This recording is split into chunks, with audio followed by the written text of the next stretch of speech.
Welcome, everyone, to session 42, 43. 43 of Call of the Netherdeep. I did not post an update for this You did session. not.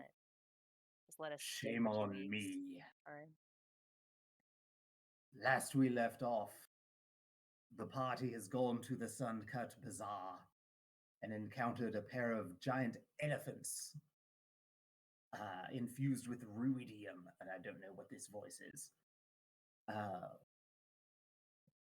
I just open my mouth and a voice comes out when we start session. I don't know what it's going to be. The two elephants that were rampaging through the bazaar have been dispatched, one of which turned into a figurine that was swiftly collected. The other one very nearly did our paladin in again, but he's fine, it's fine. He wins these.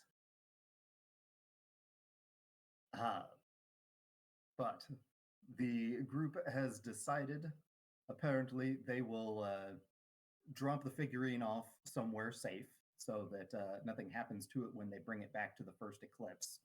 And they are going to follow the trail of destruction to see where it originated, even though they're pretty sure they know already.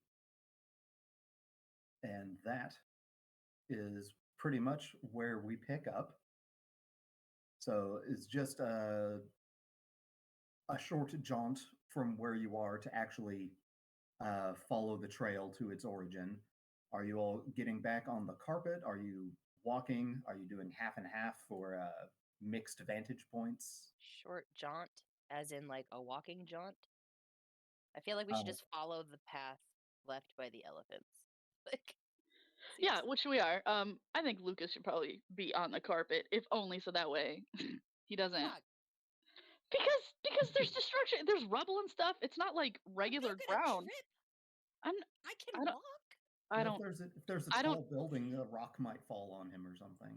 You never get on know. the carpet. You're not gonna hurt yourself. Just get on the carpet. Lucas fucking walks. Oh my god. What if the debris gets a natural 20?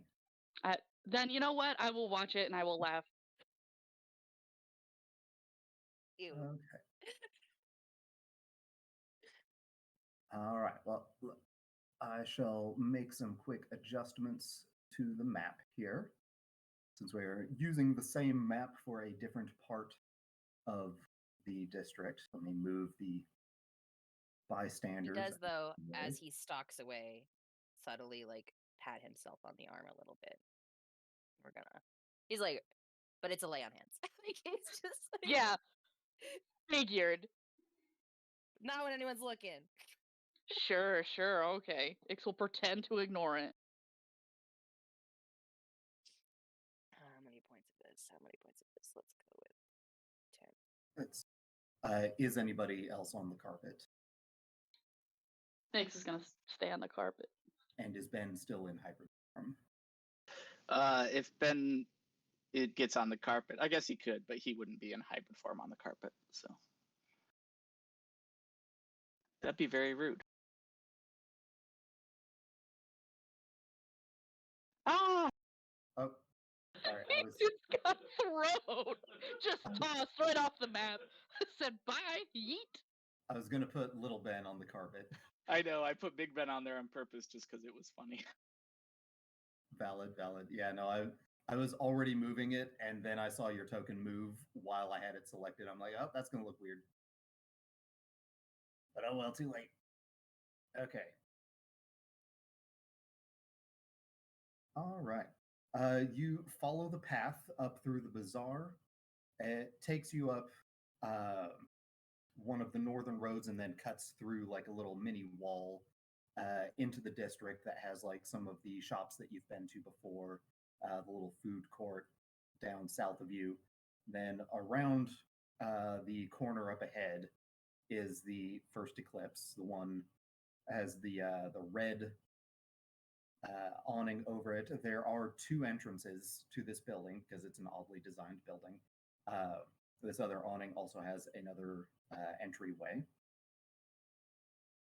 But yes, what is your plan of approach? The path of destruction very clearly leads literally just up to the front door of this place, the main one.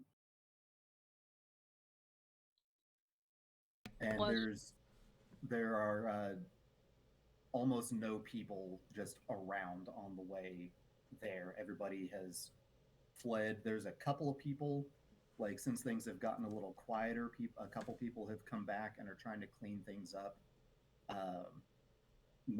Looks like some people might be looking for things that they had to drop while they were running, maybe.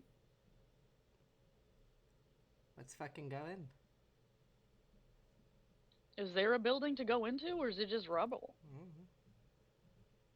Well, where you have been here before with Dagger, you now know. The awning over that main entrance has kind of fallen to the ground because the front of the building is a little bit torn up, but the building itself is still standing otherwise. Yeah. Ix would definitely want to get closer to at least see if we can remove part of that awning to look inside. Yeah, we're gonna go, and if we see anybody, or even if we don't, Lucas is gonna play it up like, "Is anyone okay? Is anyone hurt?" I think Thorn's gonna be reckless about this and just go straight in, because the only reason we are coming here is because we insisted there was something more to do in the first eclipse. Otherwise, we might as well just go back to the temple. So, all right. As you get closer, Ix, with your ridiculous passive perception, it's real easy with how generally quiet it is around here, but you can hear sounds like two voices talking to each other. They sound a little happier than most of the other people that have been running for their lives. Like it's a regular Tuesday morning? You hear a couple of tankards clink together at one point. Oh yeah, Ix is gonna go inside now, and she's gonna have Sassy drawn, just in case. And to answer the question that was messaged to me, yes.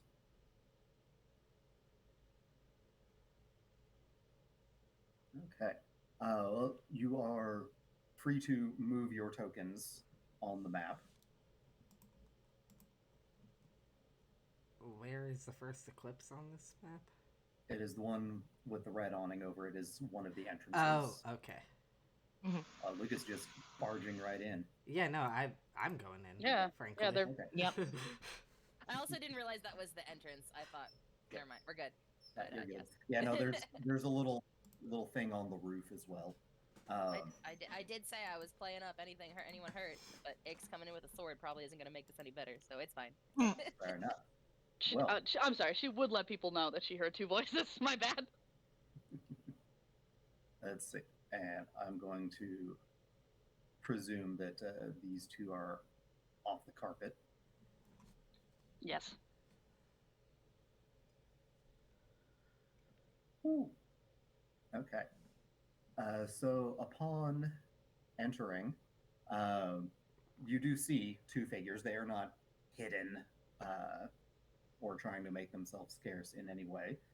Behind the bar, there is a figure that most of you probably have not seen, actually, but Dagger would have recognized, the Blue Dragonborn bartender.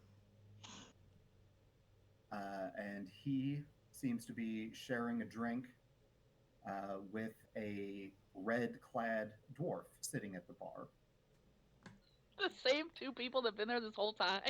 So when it is a different person. It was a gnome before. Oh, that was a gnome. You're right. So when Thorn enters, what is the reaction of the blue dragon guy? Where the bar is, more or less. Let's see. What are their passive perception? Let's see. That's a pretty good passive perception. Disadvantage, identical twin. Where'd the other one go? He is wearing like way more colorful clothing, and he does have like his hair is longer. Like he doesn't have the beard, but like there are significant differences.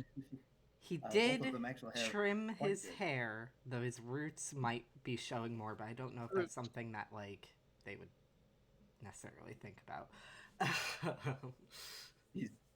He's also one of the only 2, now 3 people in the entire city, as far as you know, with drow heritage. Yeah. Very easy to pick out of a crowd. But yes, no, they both look up and notice you all come in. The Hi, guys. Oh, I made that on the GM layer, didn't I? Meant to mark where the bar was. Map. There we go. I know he looks up as he's just putting his tankard down from taking a big swig. He making and keeping eye contact with you.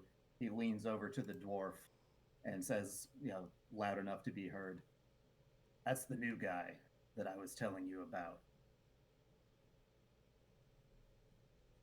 So this is the one, eh?" Me? What? I think they mean me. Oh. Oh. Ben. The one who brought us the nice haul. He lifts up a tankard to you, Thorn. Oh, Hey, hey! Yeah, you're welcome for that. Who is this you brought with you? Just some friends. Ix is not hiding that she is super Friends. unimpressed. Yeah. Honestly, I'm debating how much I want to trick these guys or just immediately fight them. Like, I'm trying to think, like, what can we get out of it if we deceive them? Like, the Dragonborn looks at him again, noticing or taking in the rest of you with Thorn, who he thinks he knows. Wait a minute. That's the one Ty was telling us about, pointing at Ben. Was he telling you that I totally kicked his ass?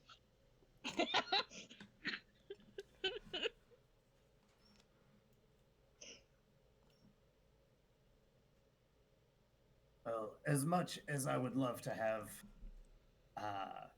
more people celebrating with us, I'm afraid I'm going to have to ask you to leave. oh, are you celebrating all that, destruction out in the street? In fact, the front of your building is missing. Well, more the success of recent endeavors, but I suppose that is involved, yes. Okay, yeah, sorry to interrupt that, but, I guess we're gonna kick your ass now. Got it! Thor's not playing! He said, I'm done. The red-robed dwarf is already, slid from his bar stool and has a staff in hand with a red crystal at the top. Oh, fuck. This is gonna be fun. I know it goes invisible. Just putting it out there. All right, that will happen on your first turn. Let's roll initiative, shall we?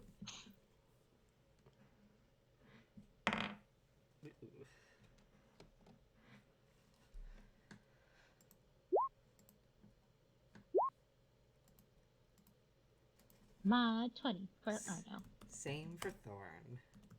Woo! Damn. What's has- your dex, Thorn? 18. Oh no. What happens after dex? We roll? Rock, Whoever paper, gets scissors. higher goes... Okay, roll these. Okay. I mean, Or since you're both choose, PCs, if you one can of you also wants just to. choose what order you go in when it comes to your turns. Wait, what? Since you're PCs on the same side, you can also just choose what order you go in when it comes to your turn. Do you want to choose or do rollsies, Andy? Roll these. Okay. And he's like, I'm not giving this to you. I got a 19. What did you get? I got a natural 20. Okay. I'm glad you used that natural 20 on that. Thanks, guys. Wow. I hope the rest of this interaction goes that well. We're gonna be rolling nothing but 1s and 2s now. Yep. That's right. Let's see. It's his dex mod. Okay. Okay.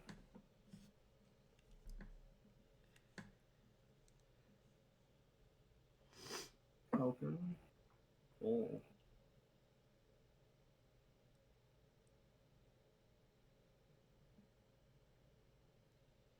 Not as good for Kelker.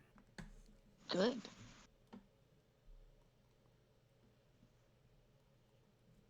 All right. Oh, it even put you conveniently in the right order.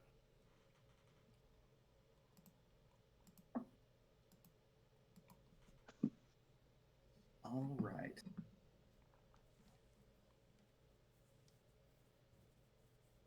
So, Arno, you turn invisible. Yep. Very good. Very good. Let's see. Checking. One last thing. Thought I had everything. One. There you are. Okay. Plus 2. Okay. All right. We have an invisible Arno. And then Arno is going to use his bonus action to give Thorn advantage on Nice. his first attack. And then he's just gonna, scoot. What Hi. action were you doing there with your bonus action? Master Tactics, so I'm doing the help action, Gotcha. which I checked and it says if it can see or hear you. So, Gotcha. he'll make himself known. Okay. Make a little dot to remind us that Thorn has advantage. All right. Is that all for you then, Arno? Yep, I'm just gonna, I think. Okay. Had to ping yourself since you're invisible. Mostly also so I could remember where I was and if I moved enough. Fair enough. All right, Thorn. Okay. So just to remind myself, I still have both my Crimson Rights up because they last quite a while. So I don't have to recast those. I think what I'm gonna Since you haven't sheathed your weapons. Yeah. I think even if I sheathe them, they last like until a long rest or something like that. Whatever. Or 8 hours. It's a long time. Whatever. So just to clarify, this like area, is this obstruction actually here? No, that Okay. there is unfortunately no interior map. Okay, so that's just like part of the roof detailing. Okay. So Yeah, I marked where the bar is. Otherwise, it's a fairly open room. There's a couple of tables and chairs. Okay. So do with that as you need. Okay. Well, I'm going to cast Cause Fear as I approach these guys, because I haven't done that one in a while. Hey, haven't had that one in a while. Yeah, it's a verbal component, and I think as he approaches, swords drawn, Thorn's just gonna be like, yeah, by the way, I have a twin brother. And like the I'm not who you thought I was kind of thing.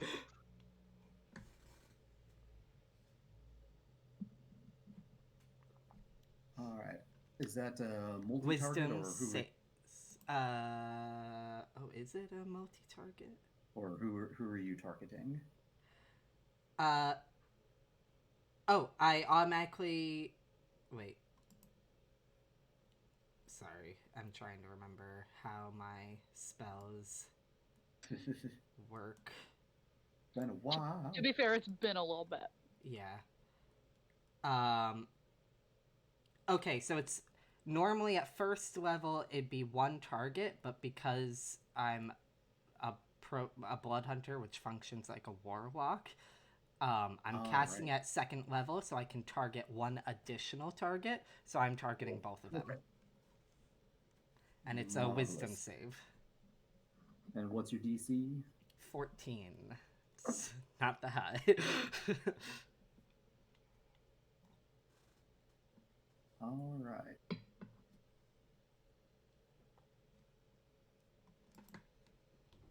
Oh, let's see.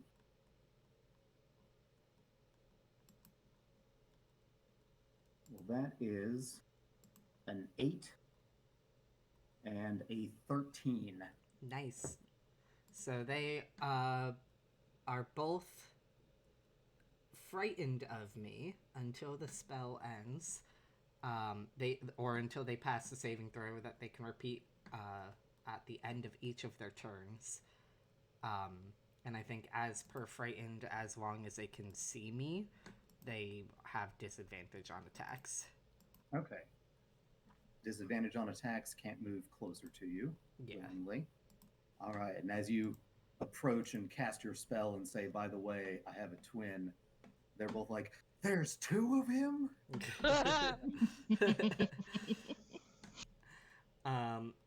Very good, very good. And I think, because I could only use my bonus action to attack if I use my action to attack, correct? Correct, yes. Okay, so that is my turn. All right. Lucas. Hi. I'm not used to Hi. going this high in the initiative track.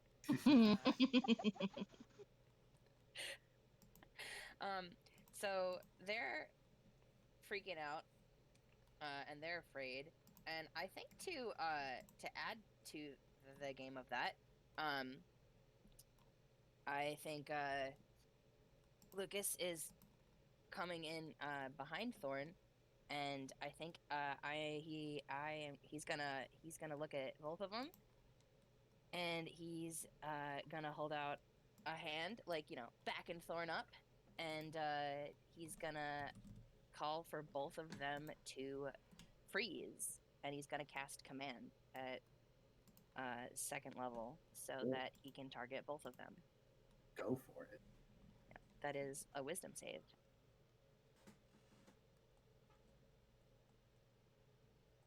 Oh, I missed one thing that didn't make a difference. Okay. I guess so. Instead of the word freeze, I'm looking at the example commands here, and I don't love the word that they use, but I don't have a better one.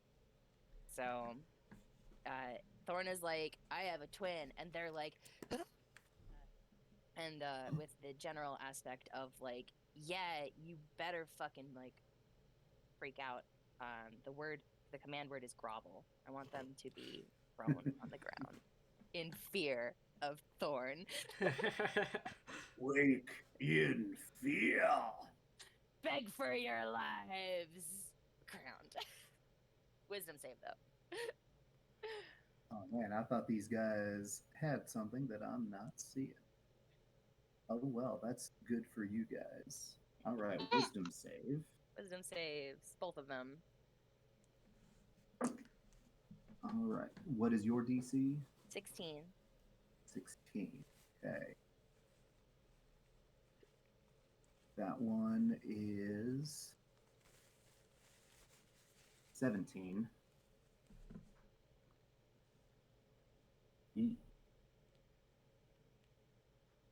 17 and 25. It's fine. It's fine. I'm not that intimidating when I only have one arm useful. A valid attempt, to be sure. Alright, he's just backing Thorn up. Thorn just doesn't need the help. And that's what I got, because that was a spell. Gotcha. All right. Do you want to move? Yeah, I do. Where is By all so means. we're in the room. So he was backing Thorn up, so we're gonna just come up. I can't quite tell what. Get right up in there. Yeah. He's walking his way in. He was backing up his buddy. Okie dokie.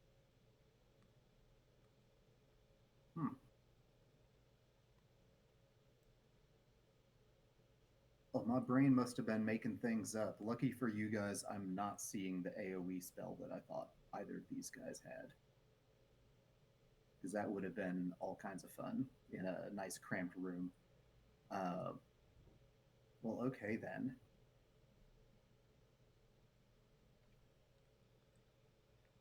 Well, I would like Satsrak, to retroactively say that Lucas's statement that he came in to them saying there's two of you was there are, and he's not the nice one.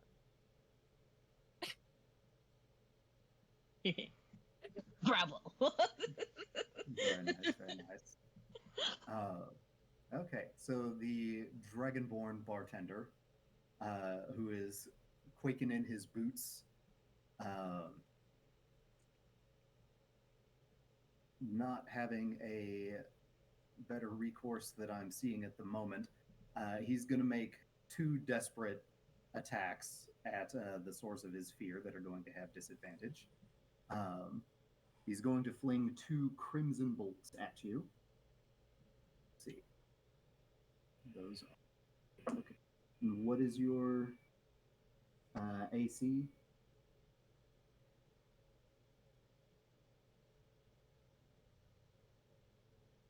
What's your thorn? Asked. Sorry, what was that? What is your AC right now? My AC? What the fuck is my AC? 16. Can't remember. Okay, I couldn't remember if you had dual wielder. I do have dual wielder. Is the 16 including that? Is that... Oh, fuck. That's the one that adds +1 if you have two weapons drawn. If you click on your AC on D&D and Beyond, it'll show you all the sources of your AC. Yeah, it doesn't show that, so I guess it's actually 17? Okay, so 17 at the moment. All right, well, good job on the fear, because that saved you from a nat 20. Let's see. The first one is still going to hit, but with a 22 instead of a nat 20. So that first is... Ew. I forgot how hard these hit. Okay. Ew. They don't usually hit that hard. Okay. Great. 35 psychic damage, Interception. which is being intercepted. That is what, a reduction of the damage? Or... Yeah, 1d10 plus 3. All right, roll it. 10. All right, 25 psychic damage. Against me? Yes. Okay. And is cause fear, is that concentration? Let me double check that. Yes. So I'll have to... Okay. Well, it's a good thing the damage was reduced, because your DC is only 12 instead of... I guess that would have been 17. Still, easier to hit a 12 than a 17 with the con save. Yeah, I rolled a 19, so we're good. It's still up. Okay. Marvelous, marvelous. He's gonna fire one more crimson bolt at you. And... Heck, that's another natural 20 that you avoided. And that is only a 13 to hit, so the second one goes wide. Okay.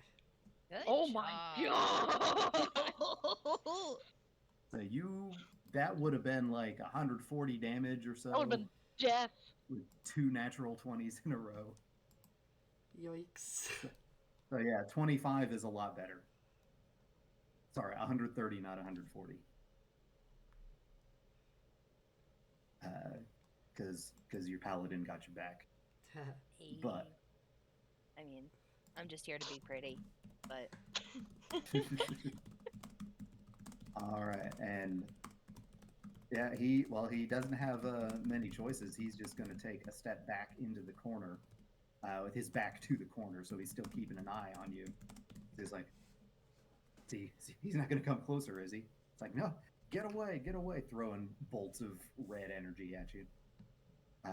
Ix, comes to your turn. Hooray! I don't believe he had no bonus action I wanted to do. Alright, Ix is going to move 10 feet over to kind of get better line of sight. Actually, she'll move 15 feet over. And she is going to keep her distance from that Ruidium frickin' spell staff. Hell no. She's going to Eldritch Blast that MFer. Bright light just comes out and just fucking slams into him. Here's the hoping, guy.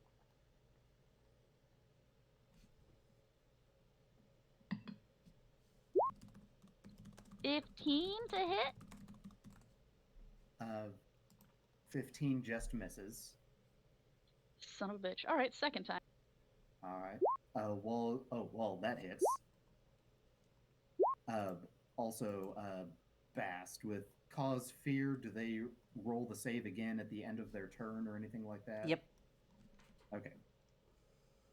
And the second Eldritch Blast is less, Yeah, so nope. she doesn't hit shit. Nope. Dragonborn's still afraid. Haha. Okay, so that was a...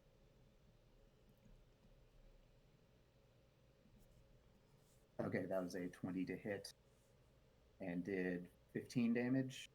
That was Ben's spear. That was Ben's spear. Yeah, ignore Ben's stuff. That was just... Which Ben doesn't have. I'm experimenting with something on a different character sheet, and I'm Okay. clumsy. So I wasn't. I thought the 20 was one of the Eldritch Blasts. Okay, so a 15 Yeah. and 11. We wish. Yeah, so Okay. Ix is just being pissed off at the front of this freaking area. That's it. That's the end of my turn. You just hear her that's cursing valid. underneath her breath. No bonus actions from her. Actually, you know what? She's gonna do... I gotta find it now, sorry. How dare? How dare you look at the things I was prompting you to look at? I don't know what I you're know. looking at, actually. So rude. Yeah, she's gonna cast Hexblade's Curse on the mage, not the Dragonborn. Absolutely. At the mage, not the other mage. Should have done that first, but that's fine. Okay. Blade's curse. He is cursed, hexed, and soon to be bladed. And that is the end of my turn. Okay. Whisper, you doing anything, or are you just keeping an eye for now?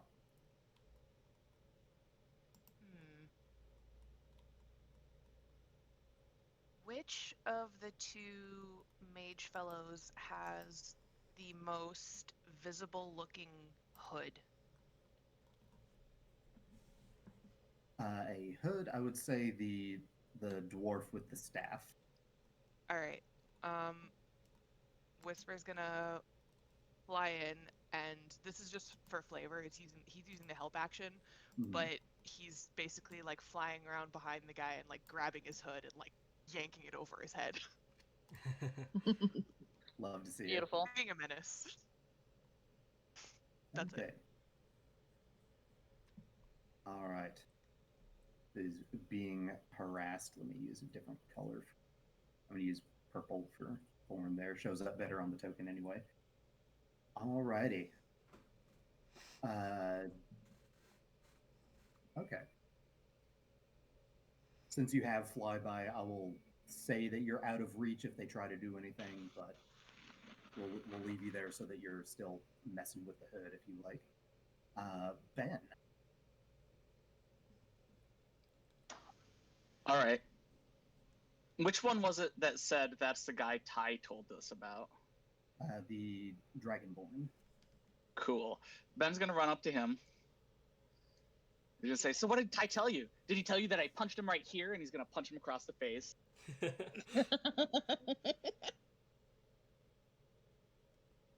Beautiful.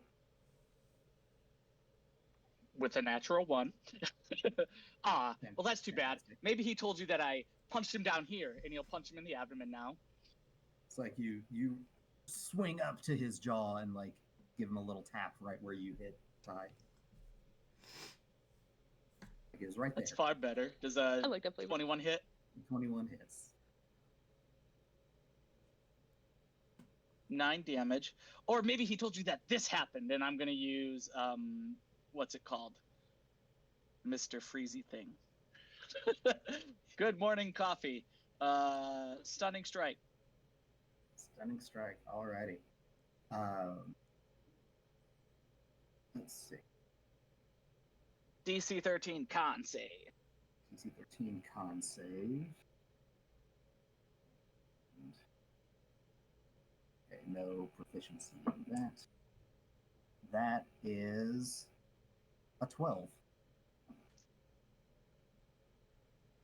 So good. And maybe he told you that I hit him a couple more times after that too. So let's flurry of blows on top of that.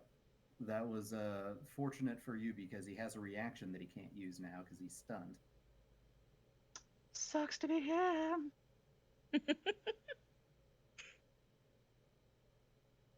All right, so let's do 2 more attacks with flurry of blows. All right, go. Which for now it. would be at advantage, right? Which now you have advantage, yes. Most assuredly. There are a lot of icons on these fellas.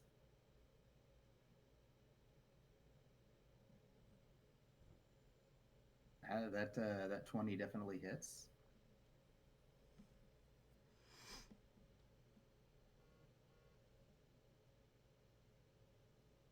And that 23 definitely hits. And Ben will end his turn right there. Okay. Oh, is that all? That's it. That's all I'm going to do. All right. Well, the dwarf is going to finally take his turn here. Let's see.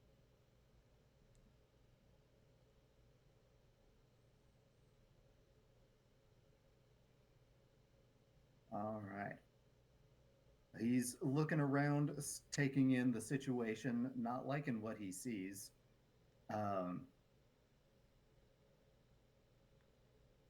He looks to his buddy, who is currently stunned by some nasty pressure point business, and just as afraid as he feels right now, or looking just as afraid.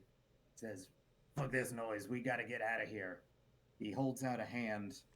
Seems to be focusing behind Thorn and Lucas a little ways, and let's see. Is there a lovely description for this? Okay. So the floor starts to rumble a little bit. The building in its entirety is shaking just a little bit, like the tables and chairs, stuff on shelves, stuff hanging from the walls. It's all rattling like a very, very localized miniature earthquake. Not enough to knock anyone down, but enough that you definitely feel it. And Ix, I would say, since this is happening behind everybody else, you're the first to notice up out of the ground, kind of breaking through the floorboards. There is a large chunk of stone is kind of rising up and gradually takes the most vague of humanoid forms, just completely breaking through all of the wood that was in the way. So let's just put this little boy on the map. Little. This little guy. And the dwarf just says, "Take care of them." And he turns to, let's leave him right there. He turns to his dragonborn friend, puts a hand on him, grabs him by the collar, makes sure he has a nice clear grip, says, "All right, let's get out." And he starts to cast a spell.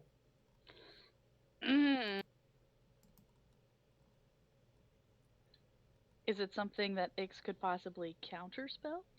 Possibly. Ix would like to counterspell. All right. I'm going to need a spellcasting check from Ix. Okay, what am I rolling for that? Charisma. D20 plus charisma. Oh, okay. mildly concerned that means this is higher than 3rd level that he's casting. I mean, Dimension Door is 4th, so, you know. Oh my god, that's a 7. She has line of sight broken, that's what happened. Oh, Super glad. Oh, ignore that thing that I just hit. My bad. I was trying to click off something else. Oh my god. Super glad I wasted that spell slot for that shit. Okay. I was actually hoping you were going to get that, but Me too. it was not in the cards, unfortunately. All right. You attempt to interrupt the weave of the dwarf's spell, but a cloud of red mist comes up from underneath them, swirls around them in a flash, and they are gone. Oh, Ix is growling. Like, just no need for it, growling. But you know who's not gone? This guy that's right behind Lucas. I swear. I don't know. Thorn just got 2 nat 20, so maybe Lucas won't get one. Why'd you say that? Why'd you say that? You don't need Wow. any more. You Why'd don't you say that need out any loud? more. You're Yeah, being but you're You'll be fine. You'll be fine. You'll be fine. Now I'm Thank going to you. pull out the metal Thank dice. you for saying it again. I super appreciate you. Oh my god, I hate you. I hate you Alright. all. So the earth elemental is going to lift up one of the nearby tables and just swing it at the back of Lucas's head. Oh, no. Naturally. Of course. Let's see. That is 21 to hit. That hits. Lucas is about to be taken down by a table. Let's go. No, he's being taken down by an earth elemental wielding a table.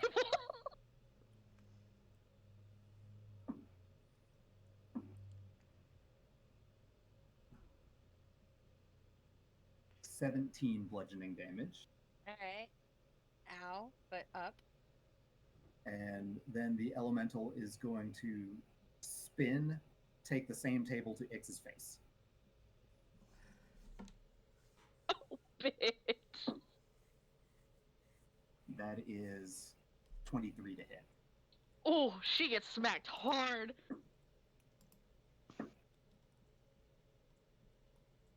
$16 bludgeoning damage. She takes the hit like a champ, but oh, the growling stops. Now she's just groaning.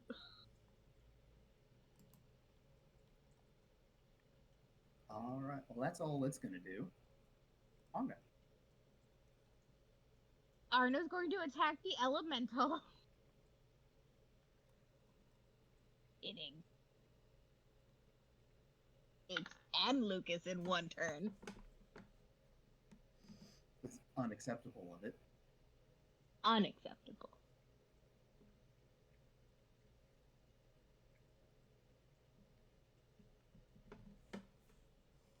You have advantage since you're invisible. Thank you. Much better. Mod 20. All righty. Roll your damage.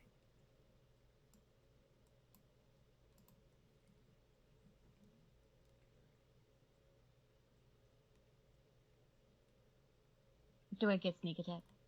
You do, since you had advantage, and you have allies nearby. Oh, true. This thing, we're not playing Pathfinder, so elementals are not immune to sneak attack and critical hits. Thank goodness. Thank goodness. Alright, so,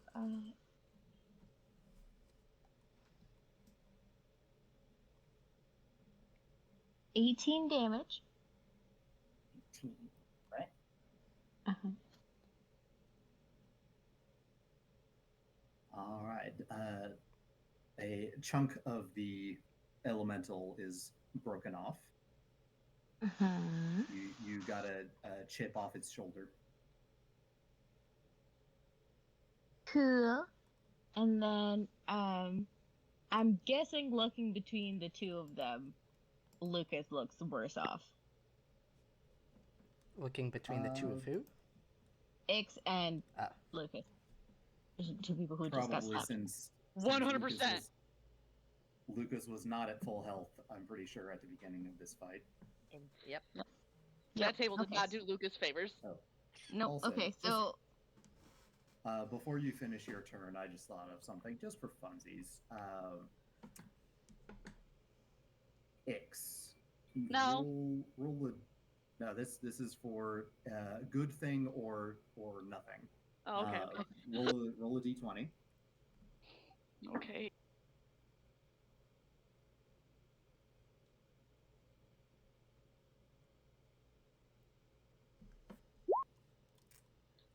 $13. Okay. I am, just for funsies, I'm going to say in his panic, while you were attempting to interrupt the dimension door, the spell still went off, but the dwarf was panicking enough and distracted enough that he dropped the staff. Fuck yeah! That's what I wanted. Thank you. Okay. Putting that out there. But yes, Arno, the rest of your turn.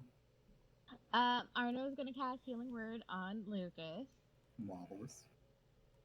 for 5. Thank you. You're welcome. Make 5.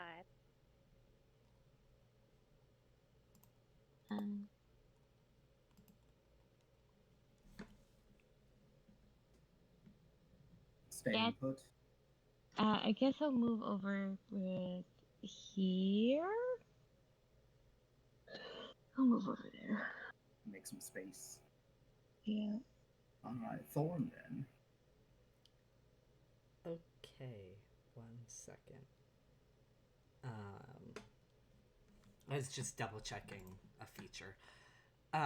So I'm going to attack this guy. Let me get on the right page. Moving up right next to Lucas. And I'm going to use my Blood Maledict feature as I do this, which doesn't take an action or anything. And I'm going to use the Blood Curse of the Marked. So Thorn's going to, like, take a bit of blood from one of his own wounds, spread, like, kind of swipe it down the blade, and then go to attack this guy. And the Blood Curse of the Marked... Oh, I don't even have to... I just have to be within 30 feet of him, but that's fine.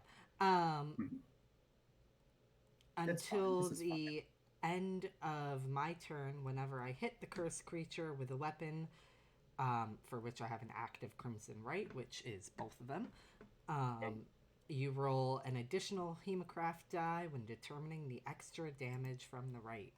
So I do even more damage. Just what Thorn was missing. Yeah.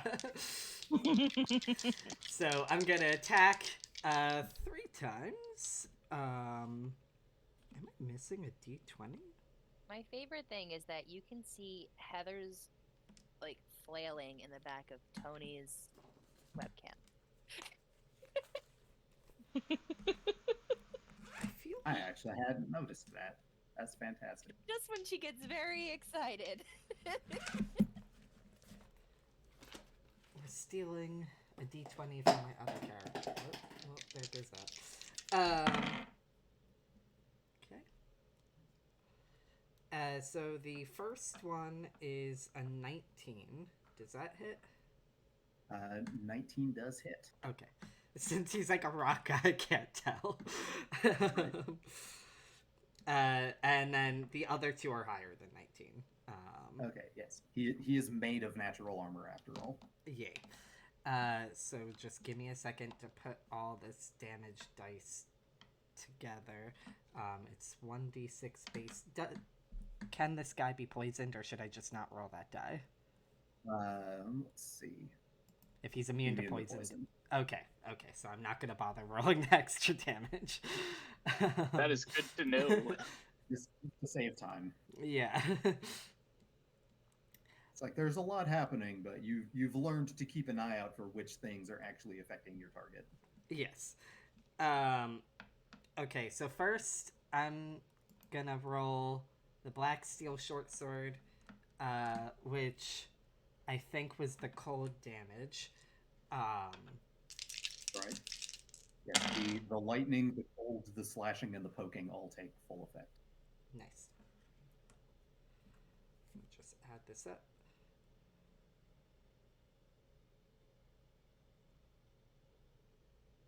I like the inclusion that the guy made of rock is immune to being petrified. So that is 18 for damage for the black steel short sword. I'm assuming this guy isn't vulnerable to either lightning or cold damage, correct? Sadly not. Okay, so I don't. Yeah, we'll just say 18 altogether if you don't need to know the individual. Keep it simple. Yeah. Serpent Strike, main attack, is wow. I've rolled at least 1 6 in all of these, so that's pretty nice so far. 17 damage altogether, and then the bonus action attack with Serpent Strike is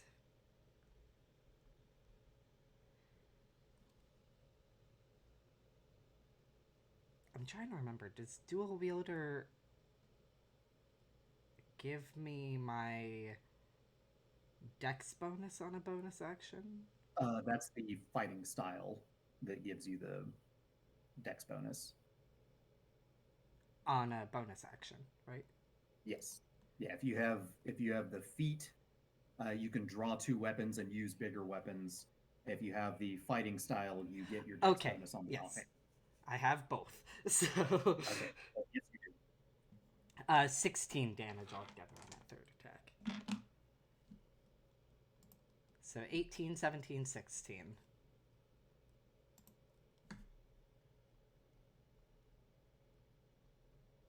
$51 damage altogether. Damn. Can we just... So this creature doesn't bleed, but you do see little trickles of like red sand coming from a lot of the places you have struck. If it was a biological creature, it would be bleeding, or it would be bloodied, I should say. He's literally just carving his name into the rock. Requires 1 less stroke from Zora. Thorn was here. Get fucked. Right, no, that was a hefty chunk of damage to the rock boy. Are you staying put, using any movement? Gonna stay put. Alrighty. Lucas. I don't want an attack of opportunity. Lucas just got hit by a table, and Lucas would like to rage. So let's rage! We have not leveled up yet. Would like to smite. I would like to pull out my great axe and say, "Fuck this shit." I'm attacking with Magra. Magra sends her regards. Magra's like, you don't touch my dad. Magra's first attack is a 21 to hit. Nice. Clean hit. Nice clean hit for 8 damage with a smite. What does smite do? What does smite do? Smite hits people. I don't remember what the roll is though, and I can't find it. It's 1d8 plus a d8 per level of the slot you're expanding. There we go. First level, so a d8. 2d8 for first level. 2d8. You're my d8. So 4 extra smite damage. Radiant smite. So 12 total. And then I'm gonna attack him again, because again, I'm mad. Do it. And Be mad. that's You higher. mad, bro? That's like a 23 to hit. Well, that one also hits. Hey. And that one is 7 points of damage to hit with another smite for good measure, because I'm just mad right now. Get mad. That one's much better. That's 10 extra points of smite damage. Nice. And I'm going to stay where I am. All right. It's still up, but who knows for how much longer. There's been some solid hits all in quick succession here. Hey, X, what you gonna do about that table to your face? Oh, I'm gonna fuck this dude up. I am tired. Only problem is if I were to take a few steps back away from him, would that incur an attack of opportunity? Since his reach was more than 5 feet, Ix is worried that table might come back to hit her if she turns around to kind of take a couple steps back. You want to try? Yeah, Ix is gonna Misty Step. Not even gonna try this. She's gonna Misty. So Sassy will glow a little bit. Ix will poof into mist, and she'll take herself right over there. And then she's going to Guiding Bolt. And yes, it would have gotten an attack of opportunity on you. Yeah, didn't wanna even try. I was like, you know what? I don't want another table to the face. All right. Guiding Bolt, 28 hits. Oh, that is so nice. That's so nice. Okay.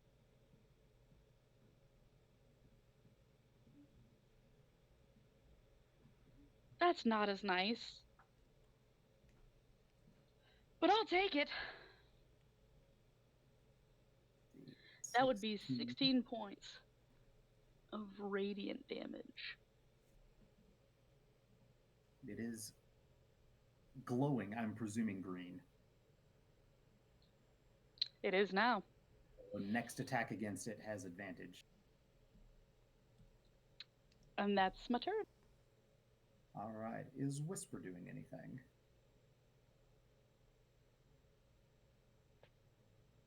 How busted up is this earth elemental looking? It's pretty dang busted up.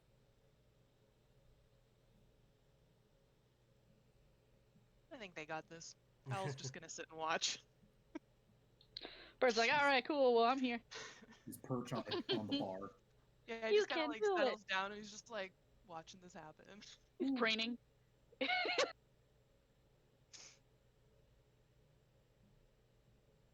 doing weird owl head things. All right, Ben. Is Ben able to dope monk his way around over here? I would say yes. Let's get that flanking bonus. Because you have enough movement to move around, but we'll say you did a dope monk flip over top just for flavor. We will say that, yes. All right, so let's just continue this unarmed strike fun.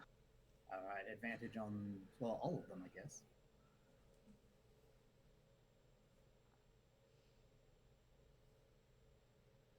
We can say one of them was as you were flipping over the top, since the first one has advantage no matter what. Dope monk, yes. I'll save my last key point. Let's just do the last one as the bonus action unarmed strike instead of flurry of blows. All right, well, Ben, I have an important question for you. How would you like to do this?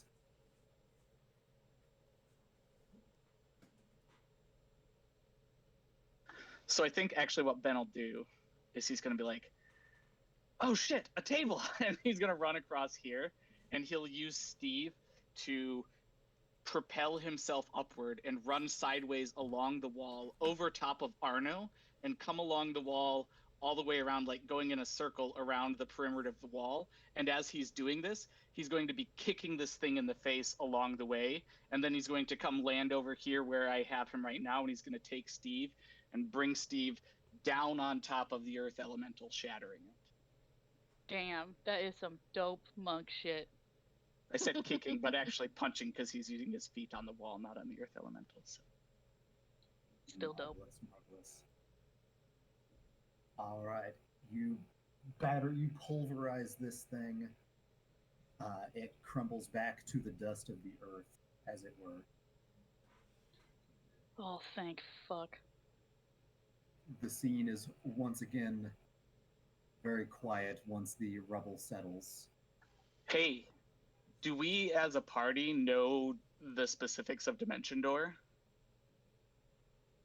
Anybody who might make an Arcana check. Not bad. Not me. Oof, I rolled so bad, even though I'm good at Arcana. 11. Ix does. 21. Yeah, Ix knows exactly how Dimension Door works. What would you like to know, Ben? 18. Are they close enough? Did they get far away, or can we get on the rug and look for them in the sky? They're gone, Ben. Aw. Can Arno Ix will- start look? No, go ahead, Arno. Oh, Arno just wants to start looking around and seeing if they left anything since they ran. Absolutely, make an investigation check. Also, Okay. yes, Ix is aware that Dimension Door has an effective range of 500 feet. And I don't know. could- I'm still kind of up for the carpet scouting. We're not doing it. knows which direction. We have their faces. We can report them. Make sure that they won't be able to show their faces in the city. Yeah, and while Arno looks around, Ix will come over to Lucas and do Cure Wound. Appreciate. Arno got a natural 20, so Okay. +4. 11 see. points of healing. So 24 altogether. 11 points of healing. Yeah. Plus a whole 4 more from Ben's Hand of Healing. Aww, that's so delightful from all of you. I think I'm finally not Over half. actively bleeding. Do you want more healing? No, I'm good. That was really nice of you. Thank you. You just noticed that the blood finally stops, like, actively dripping. Okay. Let's see, making sure I don't miss anything. So, Arno, in your search, it seems the bar has been mostly emptied before you got here. Like, Mhm. almost anything important is already gone. You find easily the secret passage that Dagger had been led into before. One of the in the collection of ale barrel lids with all the different labels on them, you find the one with the red moon on it that presses in, and there's a sliding wall in the back in the little chamber where meetings were held. Probably one-on-one meetings because how small the chamber is. And nothing valuable or important. There's still a couple of barrels of mid ale in there, which is probably what these two were drinking from. There is the staff, which let me actually, I think I wrote a description. It's a bronze staff topped with a chunk of what looks like it might be ruidium and has veins of red running down its length. You also find a folded note that had fallen to the floor near the bar stools where the dwarf was sitting, with a message written in common. Ooh, what does it say? Okay. Reading out loud or reading to yourself? Reading out loud. He wouldn't have a reason to hide it from everybody. Okay. Just for fun, let me send this to you so you can read it out loud. Let's see. He also picks up the staff but doesn't touch it. Fair enough. He picks it with Yeah, one like of his pretty like- scarves. Cloth or something. Yeah, doesn't touch it directly. Nope.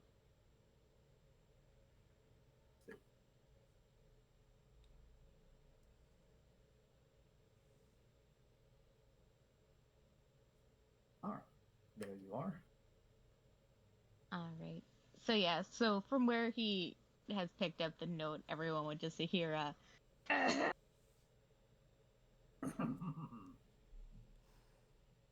Master Kilker, our attempts to gain access to the rift have been disastrous.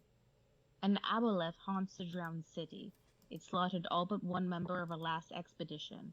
The creature calls itself Elixion. Certainly not an aboleth name, and not one I'm familiar with either. But know this, Kilmaro is where we must focus our efforts, lest the allegiance of Alzai claim the only known source of iridium for itself. Our key to the rift is lost, but we have a spy in the drowned city searching for it. Meanwhile, we have decided to secure a new headquarters. Please see the first eclipse is cleared out, and quickly before the hands of Ord. Search the place. Humbly, Master Dendarin. What a message to put in comment. Oh wow! Yeah, Yeah, I was like thinking the same legit. thing. Can you send that to me, please? Yeah. Yeah. Can you just put that in the regular chat? I want to read Yeah. it again. Yeah, hold on. I'll just fucking hold on. They were that cocky. They're just like, who fucking cares? We could write this in code, but we won't. Like, Who's gonna read it? No one.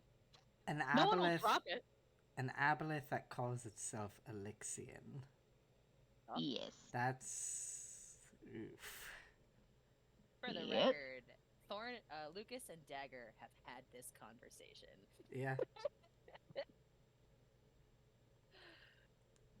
Oh man, Do we know what an aboleth is? I don't know what an Make aboleth is. make an Arcana check. Auto check. Okay. 21. I got 5. 14. Ix don't mess with that stuff. It's like I'm not fucking with that. Not a dragon. I don't give a shit. Yep, that's it. What do I know? Let's see. Well,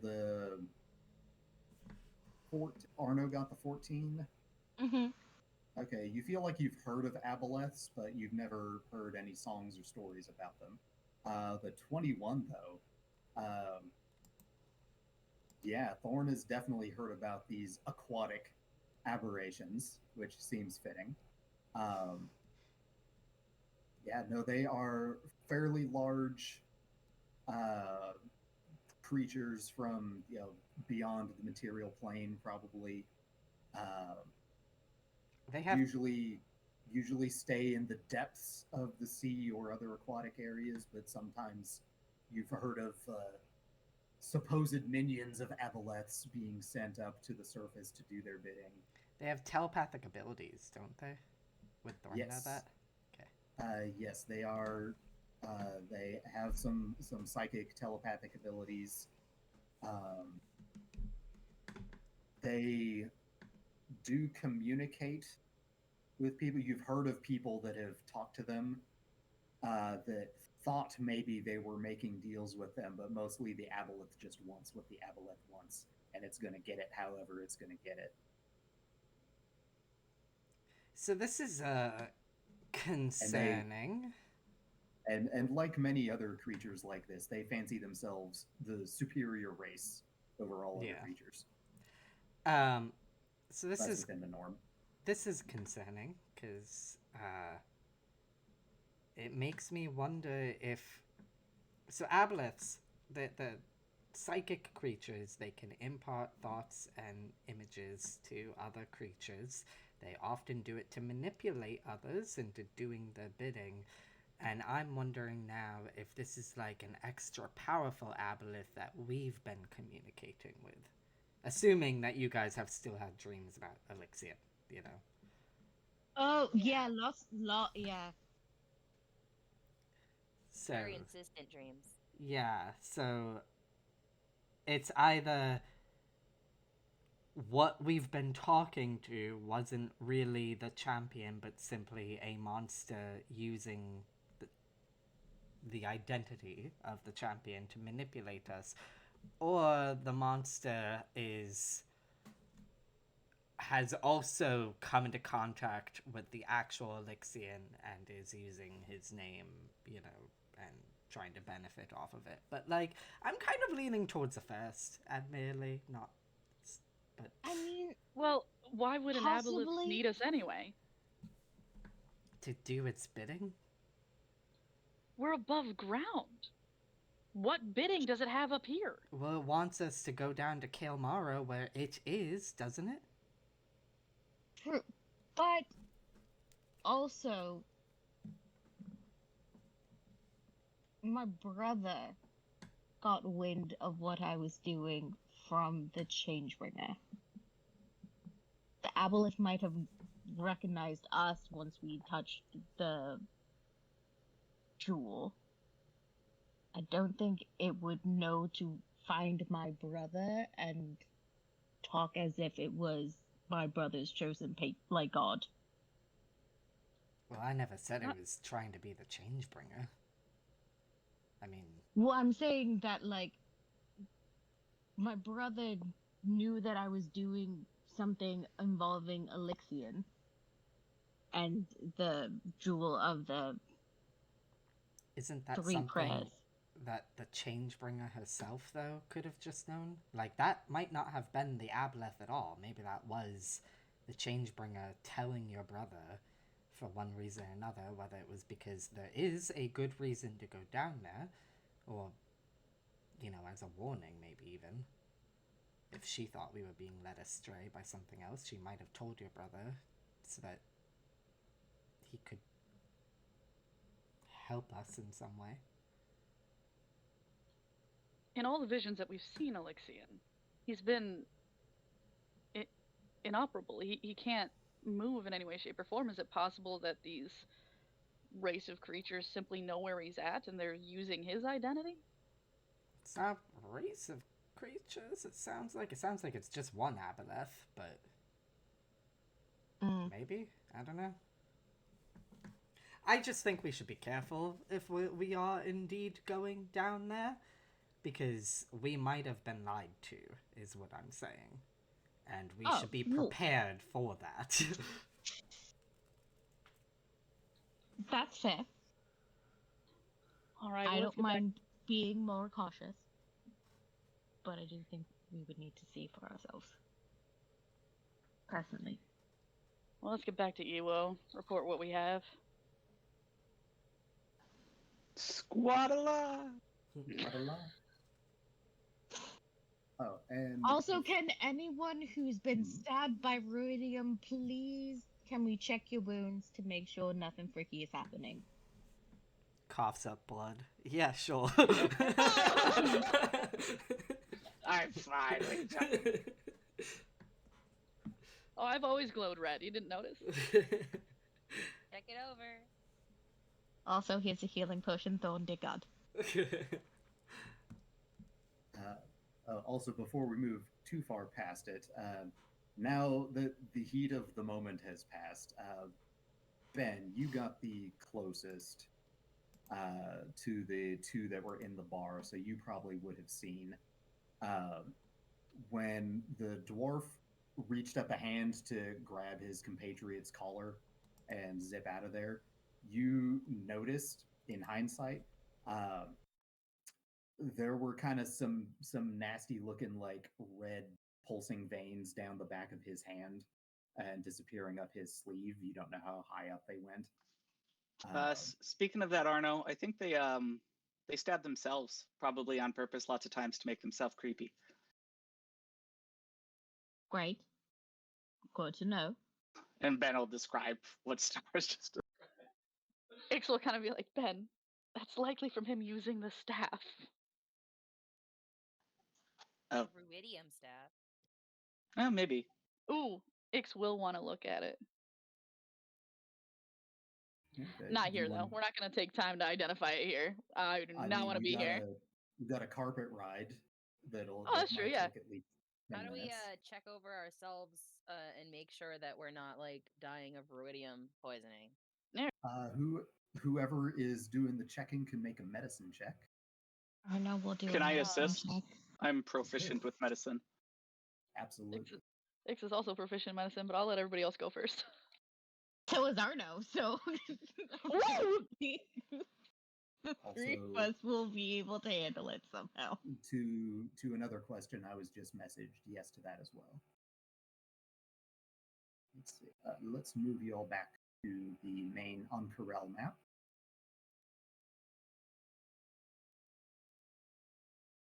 Okay, you guys are too good at shutting down enemies. So I'm like, oh man, the CR on these guys is pretty hefty. I know there's only 2 of them, but I had like an NPC lined up to come help you if it got harder than I expected. And Look at it's like, that. nope. That's nice. How'd that medicine Meanwhile- check go? Oh, yes. You had help. I did have help. Okay, hold on. Okay, because I rolled a 7, so that would not have been nice. Much better. 22. All right, 22. You've had a lot of practice looking over Lucas's wounds by now. But It's accurate in so many ways. but yes, you examine your party, and as best you can discern, there don't seem to be any adverse effects from the ruidium in particular. Just the puncture wounds and magical burns seem fairly normal, aside from being just painful. Just the initial ouchies. Yep. Arno would look at Lucas Lucas. shouldn't end up losing the use of his arm as long as he doesn't strain it for a little bit. And also, since it's probably not going to be seen in the game, I'm just going to post the token I was going to use for Mkesne if she needed to come in and help. I guess she does. She is like right across. That'd be cool. She comes out, she's like, you keep all of your crap inside your shop, okay? It's like, you bastards tore up my front door. Very cute. Oh my god, they did! Yeah. Yeah, she was right next door to them. She pissed. Well, that would have been nice, but perhaps in the future. All good.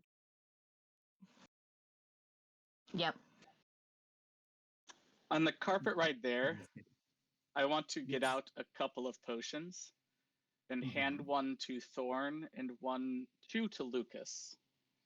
Thorn and Lucas both get a potion of greater healing, and Lucas also gets an additional potion of watchful rest.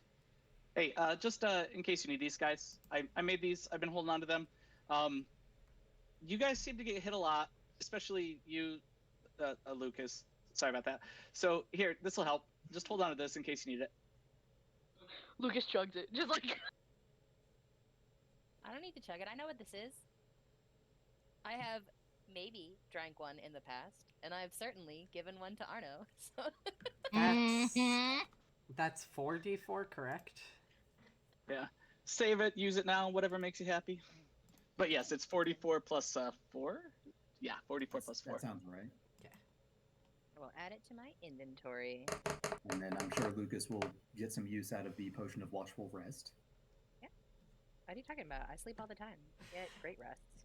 I rolled 3 of those d4 were 1s. oh, that's Oh, no. BS. That's painful. Maybe you shouldn't drink it while on a carpet. Lesson learned. Don't drink and fly. Now I just imagine Thorn like spilling it on himself as like some wind hits the carpet.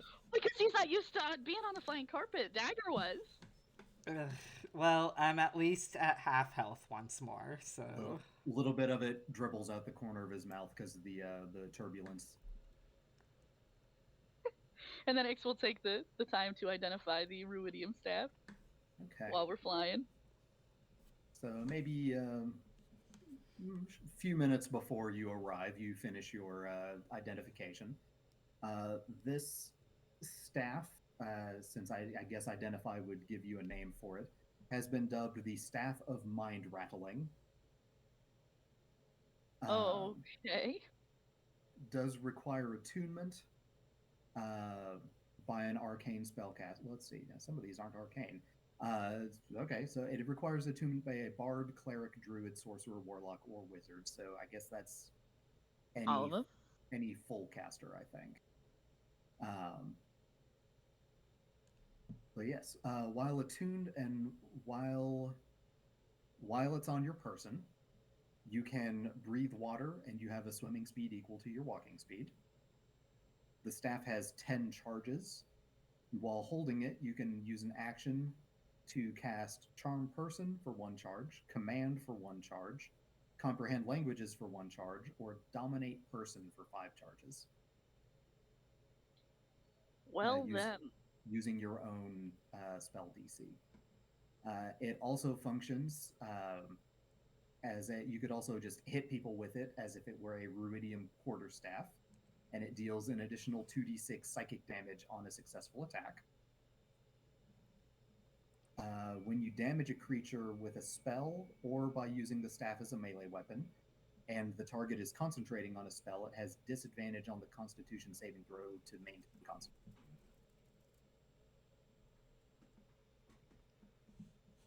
So sounds fun. Wonder how long it takes to have the ruidium veins crawl up her arms when she uses it. Please don't. Please don't.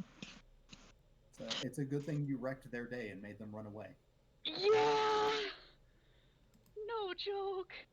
What was that called again? Staff of the what? The Staff of Mind Rattling. Mind rattling. Cool. Let me just screen cap that just for posterity, since I assume you're not keeping it. No, Ix won't be keeping it.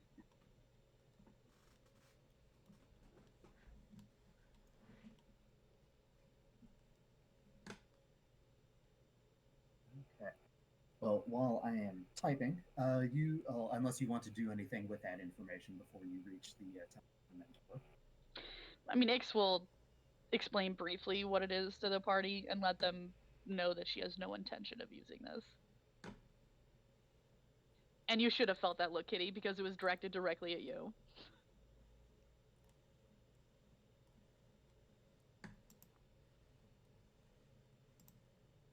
Hooray! I don't understand why my players complain I never give them magic items. I give them plenty of magic items. Cursed ruidium items? Like, no thanks! Ix doesn't want to be read by the end of this? Hell no. She would like to continue living. Yeah, like, no. Why couldn't there These be a people- green moon and evil green rocks? Hell yeah. Ix would be all for that. Red is not my color. Well, red Yeah. is Lucas's color. That's a lie. Mm. But he's not a staff. It's only because you're bloody all the time. Lord. Oh my god! Listen, it was not the original reason, but that can be the new reason. No. Arno disagrees. Incorrect. All right. That anymore. Okay. Well, you all conclude the trip back to the Temple of the Mentor over in the Sigil District. We retrieved the elephant. Yes, you retrieve the elephant on your way back. You have that. You have the staff, and you have the note. But let's see. Probably with the travel time. I know you guys went over to the bazaar. Probably was it late morning? Sure. Something Yeah. like that. So Yeah, it's because probably it was early morning that we talked to Ao's group, and then we went immediately to Iwo, and then back to the bazaar. So it's probably around lunchtime, or maybe time for a late lunch soon. But get an idea of how far into the day we are. It's not till sunset that other plans are in place already. Paying very close attention to the sun. It's fine. Yes, that is pretty high overhead at the moment. Besides It's talking noon. to Ewo and giving him these items, do we have anything else to do? No? No, I just need to really kind of take a, hour. Short rest. Yeah. Yeah. I mean- actually be reporting to Jamil. Whoever. Oh, yeah, the head high curator. Point of order. Okay. We're going to spend an hour. Arno will apply Lucas's bandages. Lucas will not whine like a baby. That's what happened. Okay. I want so much money for that ruidium staff. All right. Well, We were promised 1,000 gold already, which is pretty great. So yeah, so you return to the temple. You're led up to the High Curator with his little pretty side fade that he's got going on. Yeah, so it sounds like we want to move things along a little bit, was the impression I was getting. So, yes, he will congratulate you. Thank you for the excellent work, with a very smooth voice that he has, of course. He does give you the original 1,000 gold for recovering what is presumably the item that was stolen from the Allegiance of Allsight, but with the note and the staff as well. He is very intrigued by the note and very glad that the consortium no longer has that staff. So he is going to offer your group an additional 1,000 gold. Sweet. So a total of 2,000 gold for the party. To split, right? Yes. 500. Damn. 500 each. Has the owl 400 each. Has the owl been following us this whole time? Still? It was for a while, but it split off by the time you got to the Sigil District. Okay. Did we see where it split off at? It doesn't matter. Never mind. I We think ain't follow it's it. too late to ask that. I was Well, just yeah, we wouldn't curious, follow it. because if the owl was still here, I would have handed it a gold coin, but it's not still here. So Beautiful, beautiful. So, how much gold? Sorry. It's 500. 400. No, it's 400. I just can't math in the morning. Oh, Let's see. Well, Ix, did you want to just do that now in one fell swoop? Yeah, just do that. Whatever he Okay. offers for it, she'll take. She does not care. She is not attached to it, and honestly, it brings her negative memories. Okay, so an additional 500 gold for finally turning in the Staff of the Adder. So yes, everybody does get 500 total. Sweet. Back and forth and back and forth and back and forth. All right. So yes, Jamil is very concerned with whatever the consortium has planned, especially the things mentioned in the note. He promises that he will try to use this successful job on your part as leverage with the Allegiance to get you in Kale Morrow as can. So he will be in contact with them and hopefully have good news for you all in the near future. yes. Arna will point out that the note implies that they might have a spy in, the Allegiance. So. Yes, that is one of the things that concerns him. Mm-hmm. All right. So, you all at some point this afternoon are taking a short rest, it sounded like. Yep. Heal. Yes. Hop off, get bandages, detox, hit dice. Done. Yep. All It's right. on the rest, so everyone gets extra. What does that do again? Gives you extra. Extra what? Well, also, since it's lunchtime, Ben is probably going to be cooking for you all because you all are now level 8. Ooh. Gotta fix it. I gotta change all the stuff. Oh man. All right, let's do it. Are we doing that at the next short rest or the next long rest? We're doing it right now. Right now. Okay. All right, roll in the hit dice. Let's do it. As everybody rolls new hit dice, several people get feats, That's a a couple people great get spells. What is the best way to level up on D&D Beyond the website? Yeah, it's a lot easier. Oh my gosh, what is that noise? All right. So I am logged in. Where is?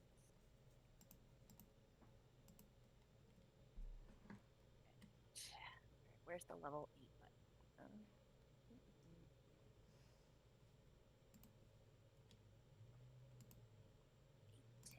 Go.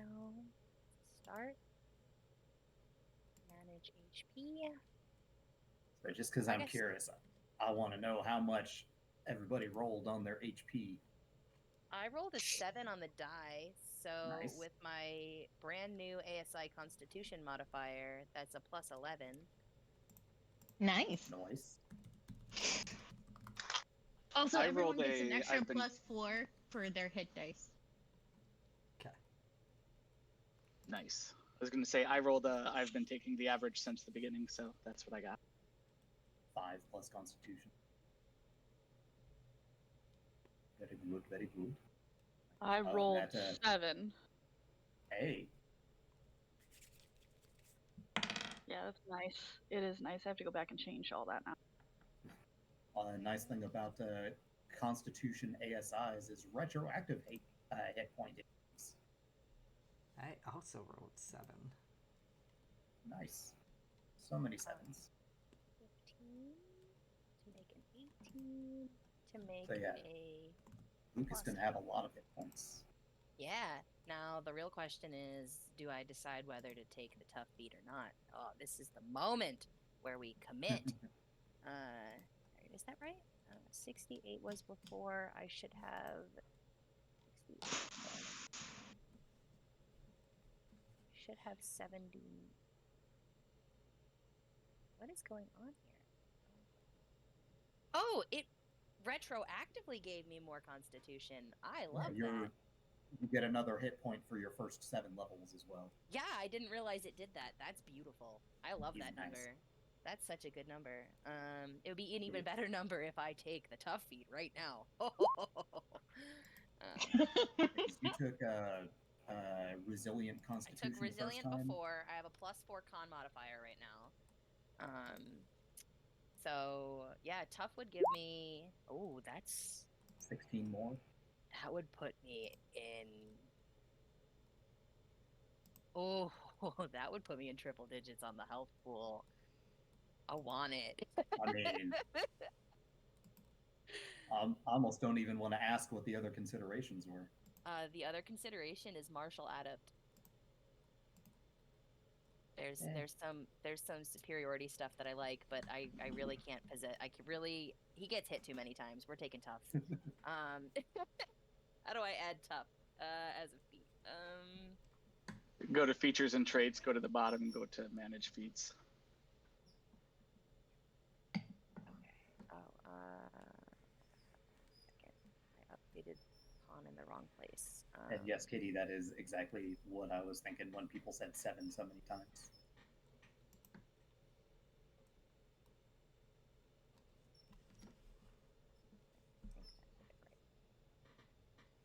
There we go.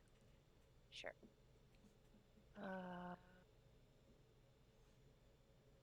Sorry, you said words really, really fast. I need to go to features and traits. I need to click feats. I need to hit manage feats. I need to add tough. Where are you, tough? Boop. Oh, beautiful. Triple digits. Beautiful. Oh, man. I love it so much. That looks so good. Love to see it. Love it. Okay. Did I do everything I needed to do? I made a list. I actually have something before we go on, once everybody's done and ready. Absolutely. Let's see. I think that's my level up. I think that's all I had to do was upgrade some stuff. Oh, let's see. Let me make that silent table spell public. And then I just need to... Mm-hmm. Where are my spells? I can add one more spell and have one more spell prepared. I'm kind of amazed how many homebrew items I have that start with the letter S for some reason. I don't know what's up with that. Let's see. Don't think there's anything else I wanted to adjust on here. So I will share with the community.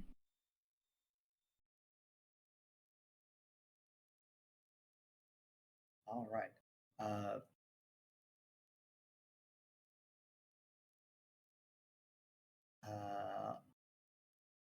Andy, are you able to search for the silent table spell on your list of spells? Potentially. I haven't gotten there yet. I'm putting in my proficiencies and expertise. Gotcha. I will post again the link to it because I'm not sure if you have to add it to your collection first. I know for some reason when I try to share homebrew stuff, it doesn't work for other people.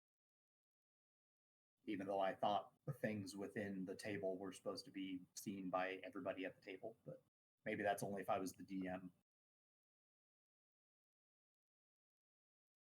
Oddly enough, I am not the DM on D&D Beyond because Tony is the one with all the books.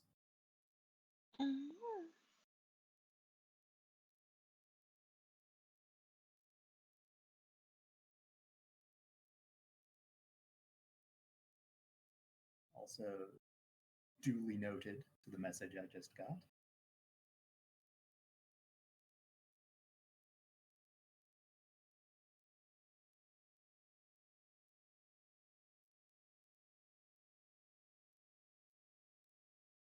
Much better. Okay. Alright, I'm leveled up and ready to go. Same. Just change all my spells. Just gotta roll those hit dice. We said it was a plus what on the hit die? Because of 4. Plus 4.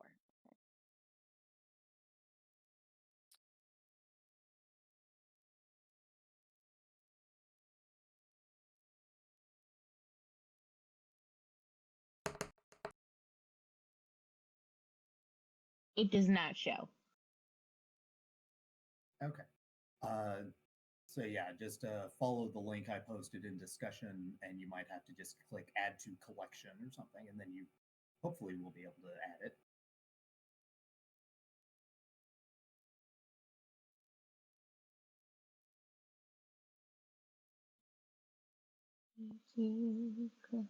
Oh, it says it requires a subscription. Well, heck. What is it? I can go see if I can go add it to Andy's sheet. Silent table. I posted a link in discussion. Oh yeah, that's right. Let me see what I can do. Work some of your magic. I thought it was homebrew, so why would it require a subscription now? That's weird, right? Sometimes it gets a little funky between stuff created with Star's account and stuff created with mine. So typically what happens is I have to import it. Like I have to do it. It doesn't, okay. it just gets weird. I don't know. I should just be making them with your account, but it feels weird messing with your profile. Yeah. It is what it is, and I certainly don't mind helping with it, so.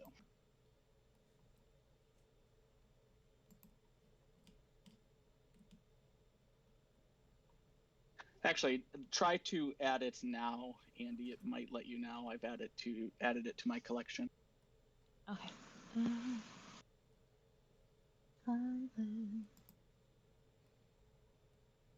You may have to refresh your page if you didn't already. Yeah, let me refresh my page. And if that still doesn't work, I've got one more thing to try.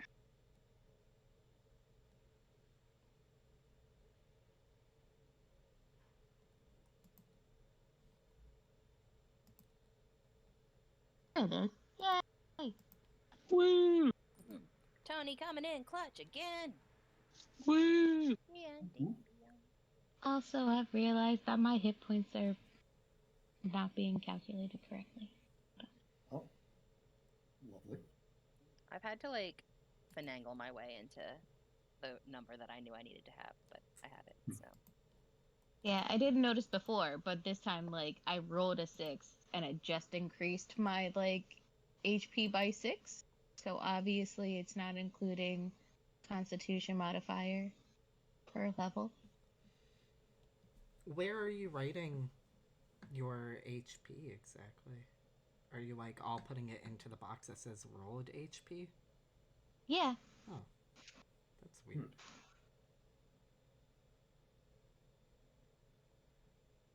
D&D Beyond being a goof.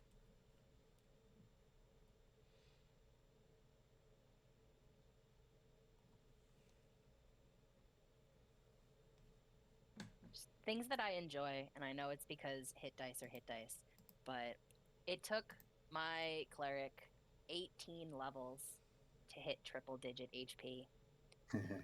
Lucas is level 8. Different classes, man.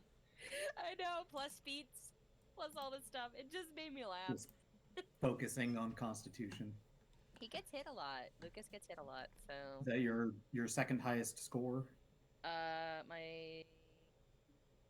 I think it is, to be honest. Yes, by far. Excellent. Charisma number 1, baby. Yeah. Naturally charming. You can't be power word killed at the start of a battle any longer. Thank God. I got almost perma died by power word kill the other day with Will, so. Oh, lovely. Yeah. It's terrifying. Do not want to repeat. Thank you. 0 out of 10. Do not recommend.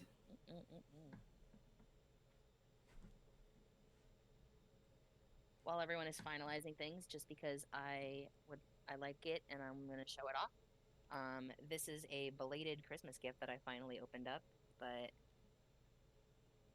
it's Nice. made Ooh. of individual layers of wood, and when I plug it in, it glows light colors, and it technically glows along to music, depending on what I'm playing and how it feels like paying attention. But it is really Nice. cool. So just have it hanging out. Nice. So Yeah. fancy. I know, it's so cool. So are we all settled with our level ups, ready to continue? Has everybody got the nitty gritty paperwork taken care of? Let's do this. Yep. All the bookkeeping. All right. So we resume. Tony, you said Ben had something they wanted to do? Okay, yeah. And we went back to the inn to do our short rest, is that right? Yeah. Presumably. Yeah. Okay. So instead of going back to the room, Ben actually says, "Come back down here in a little bit, you guys." And you watch him walk directly into the kitchen instead. And however long later, you take an hour or whatever to short rest, whatever you do, you come downstairs and you find Ben actually delivering food to tables at the inn. And then when he sees you guys, he says, oh, everybody, come have a seat real quick. Now, over here. I saved a table for you. Come have a seat. And one thing that really catches your eye is it's not just that it's Ben. He's actually wearing his gazpacho mustache. As he should. And All as right. you come and sit down, he disappears back into the kitchen real quickly, and he comes back with a tray of food. And I don't have all of this prepared just because I didn't actually think to look this up until like 2 minutes ago. But what you actually find, for those of you who have spent any time on the Menagerie Coast, is there's a collection of foods from the Menagerie Coast that Ben remembers cooking. One is distinctly missing, though. There's no honey flame bread. Instead, what he provides you with there are these tiny little shortbread biscuits in the shape of a panda with a little panda kind of stamped on them. And I'm going to send this to you in the chat.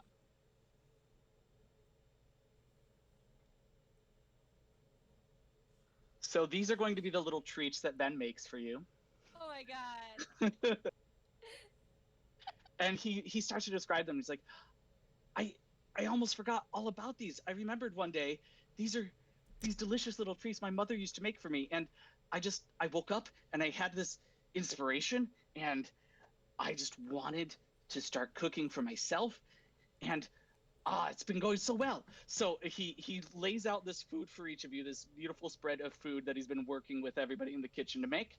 And then you get these little cookies. So now whenever you eat one of these cookies that he makes, you are going to get that 1d8 plus, did our proficiency bonus go up? 1d8 plus 3 currently, temporary hit points until the next long rest, or they run out, whichever comes first. Oh my gosh. How many are we right getting? now? What do you mean? Is it Do you want to roll them? Do you guys want me to roll, or do you want to roll your points individually? I think you should roll it. Okay, let's do it then. What's our temporary hit points? And I 9 think temporary hit points. Wow. I think it's 1 per person. Okay. Yep. Yeah. I love I it. can cook as many of those as 4 plus my proficiency bonus, so 7 currently. So plenty These are for this group. delicious. So 2 extra if somebody runs out of temp HP somehow. Yep. I love it. Wow, Ben, these are really good. Aw. This is amazing. I just have one question, Ben. Oh, what's up? Why are you wearing a fake mustache? Oh no. Oh, it's a fun story, actually. Ben looks at you for a second. He's like, "Cause I'm Chef Gazpacho." Oh yeah. And then what he'll do is he'll sit there, and he's actually going to. He has a plate of food for himself, of course, because he's going to join you guys now. And he takes the plate of food and he starts to move it around with his utensils, as if he's making little figurines out of the food as he begins to tell you the story of becoming Chef Gazpacho back in Basel. And of course, he's taking bites of it as he's explaining this. The parts that are no longer necessary, eaten. Some parts that are still necessary, also eaten. Oh, and Chef Gazpacho is he's going to, that specific little food figure is going to be one of the little pandas, of course. Naturally. Also, Ben, if you don't already have it, take inspiration. So good. Will do, thank you. Because that was amazing. I love it.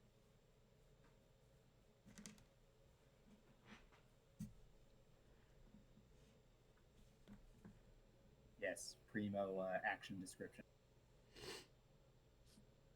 The closer we get to sunset, the antsier Lucas gets. Here. Same. Is there anything more to be addressed over the course of the afternoon, or are people chilling and killing time? We're chilling and killing time. Chilling Yeah, like we're villains. I feel like chilling isn't the right thing, Chilling but is yes, the we are wrong word, killing but yes. time. Yeah. We know that. Attempting to chill. Lucas spends the afternoon picking at the bandages that Arno just put on him. No shopping trips? No. Nothing like that? No? Okay. Nope. We ain't going anywhere alone. Ain't nobody leaving anybody up in here. Not when sunset's coming.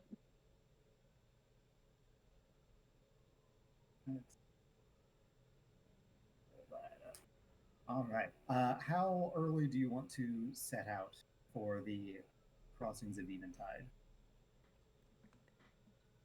No, we'll probably be there like an hour early. I'm not gonna lie. We're ready to go.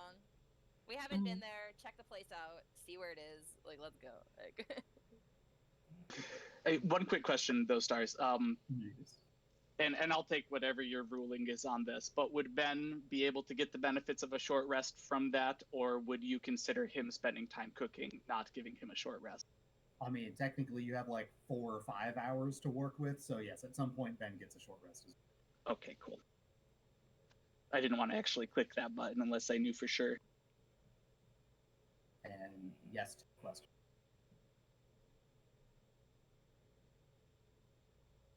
Just because I'm too lazy to keep reaching over for my keyboard. All right. So, give or take an hour before sunset, you head for the guided district. I think I was saying sigil district before, but no, guided district over on the east side of town.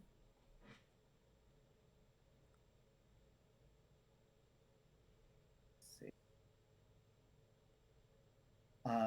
Flying, I presume? Yep. Okay. Yep. So you Squadala. Squadala your way over there. So, having asked, I forget now, it was either Iwo or Jamil that you asked, but having had the crossings of Eventide described to you, it's a little easier to get directions. They're also hard to miss once you get close. built into one of the cliff faces that kind of rises up over the guided district. You can see the necropolis. That is a tiered wall on the cliff, several rows and a number of tombs carved into the cliffside. Hard to make out fine detail from down here, but those of you with good enough eyesight can tell there looks like there's some carvings and decorations around each of the tomb entrances. And at the base of the cliff under the necropolis, there is a small temple dedicated to the goddess that most of you know as the Raven Queen, but who here is usually referred to as the Dusk Maven. But in either case, the Matron of Death. The iconography here, again, instead of ravens, is more vultures. It's a vulture with a funerary mask, and feathers that range from sunset hues to midnight black. When Ben sees this, he's actually going to just make a discreet, short, honorary bow at the symbol of the Dusk Maven. Excellent, excellent. All right. The note you received told you to find the sapphire at sunset, but it's not sunset yet, so just spending the time kind of scoping the place out. Okay. Yeah, man, the choice of location. Oh boy. Scoping from ground level, or are you going up into the tiered necropolis itself? We only have an hour. So I think we'll stay low. Okay. Staying low, so the cliffs are on the east. The sun is setting behind you, down below the cliffs on the other side of the city. As the sun gets lower and the sky gets a little more, orange and pink, usual sunset colors. Overhead, the first thing that you notice, the sky is a little more red than usual, even for sunset. Mm. All at once, you fucker. I see those faces. Heather just like whiplashed over to stare at her monitor. But yes, the smaller moon is indeed flaring right now. God damn this frickin'! Someone needs to blow up the moon. Can we just make that the next mission? We just need to just destroy the damn moon. The thing's Anyway. Somebody It's call in fine. Piccolo. This is fine. This is fine. Disadvantage on everything? No, it's actually not doing that to you here right now, thank goodness. Oh, okay, cool. It's just ominous. That's all. But yes, the sunset is a little more red tinged than usual. But the pink and orange light still seems to be reflecting off of the cliff that you were looking at. A number of lanterns that are spread all across the cliff face are lit in quick sequence. The crystal housings for them are catching the light of the sunset, and the entire cliff face is kind of shimmering with that pink and orange, and up near the top a little more red in the mix. Some pinks and oranges and purples. And after a few minutes of this, of all the colors spreading across, one of the torches turns blue. About maybe 4 or 5 tiers up.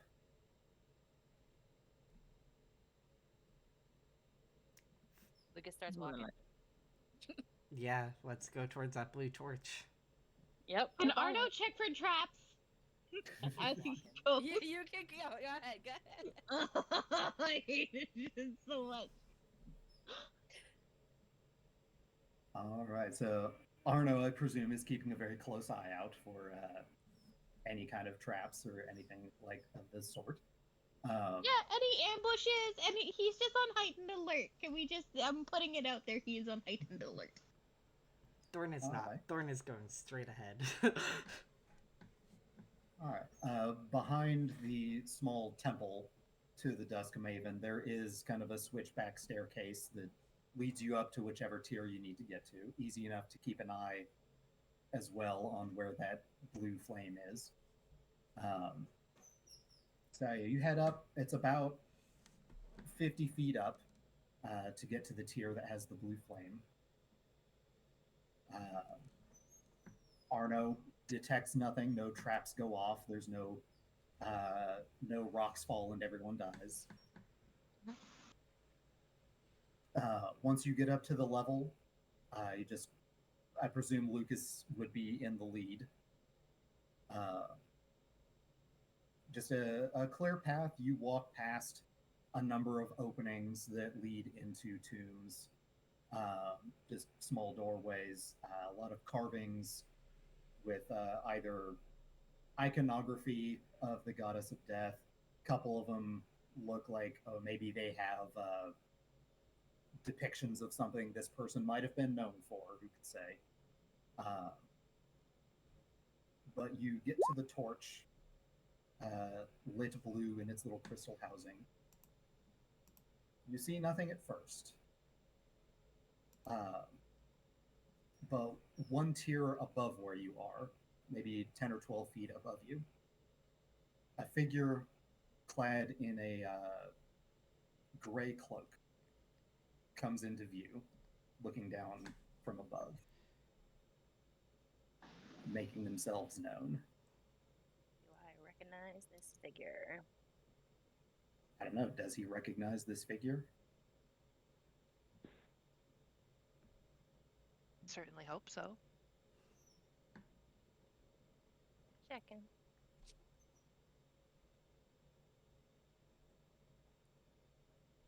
"10 to 12 feet up," you said? Yeah, it's about 10 feet. Just one tier above you. I think he just stares for a little bit. I think there's just direct eye contact. If it's there, he's just looking up. There's just a lot of one after the other emotions going through his face right now.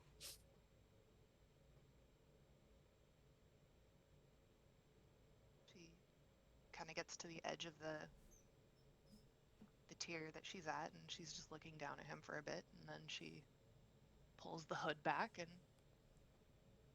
it's a very familiar face.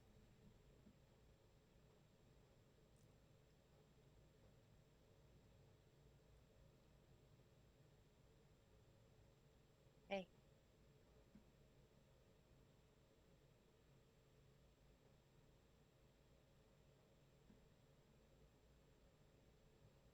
She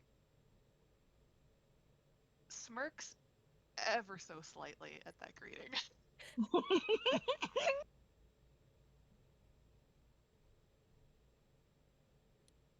that all you have to say to me after 2 years? No. Do I really have to say it all looking up at you like this? You're gonna come down.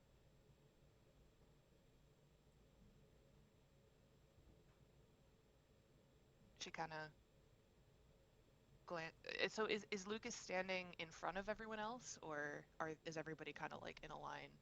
I was about to ask the same thing. Yeah, how close is everybody else right now? Yeah, like what's the vibe? Set the scene for us. I think if Lucas is standing ahead of the group, Thorn is coming up to his shoulder as we start this interaction. Does Lucas appear to be defensive or hesitant in any way? Make an insight check.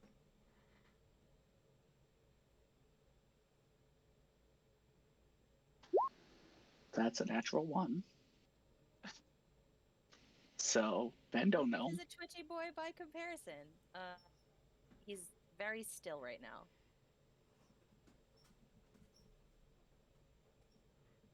But he is not going for a weapon.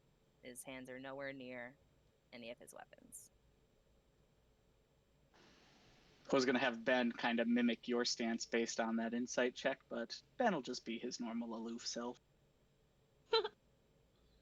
Ix won't be close to Lucas and Thorn. She's gonna actually give them a little bit of space. Like, she's not towards the back, but she's a little removed. But she's also not taking any aggressive stances. Yeah. Arno would be a little bit back to give, some semblance of space, but still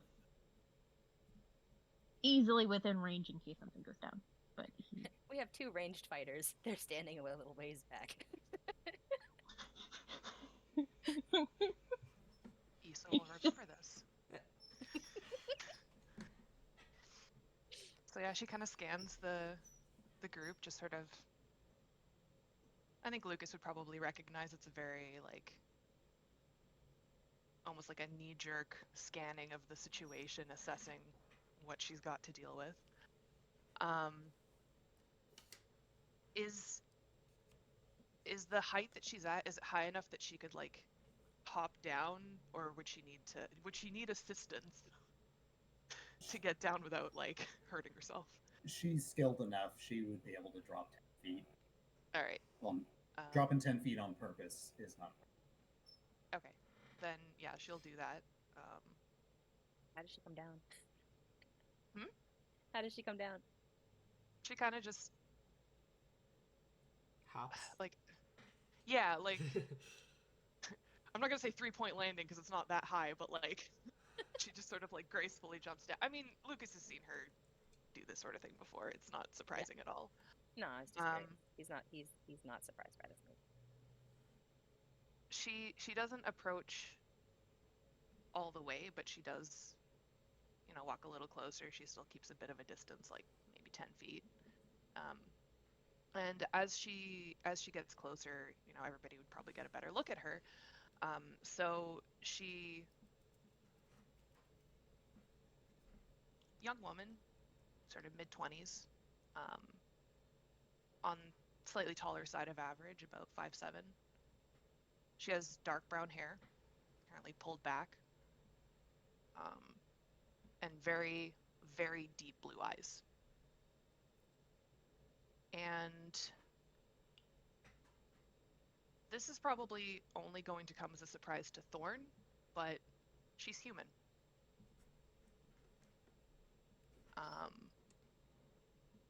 And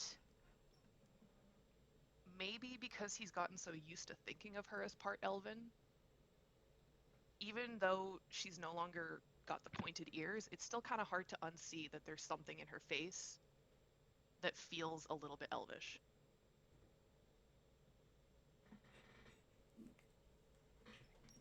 She is... Yeah, sorry. Take your moment to be shocked. It's okay. I like how Bass was like, I'll put it in the chat. But it's still happening. I was holding back that what? Verbally. I'll say, aside from that, there's nothing different about her face. Her face is still the same face that he is used to. The only difference is that she doesn't have the pointed ears. She is wearing gloves and long sleeves, as Thorn has gotten used to her seeing. And aside from that, there's nothing particularly extravagant or noteworthy about her dress. She's wearing dark clothes beneath that cloak. And she kind of just stands there and she's just sort of looking at Lucas. He is taking him in. Doing the exact same thing right now. Head to toe. And I think it's not. It doesn't look like he's seen a ghost. That's not like there's no freak out, but it looks like he's seeing something that he hasn't seen in a long time, that he never thought he would see again.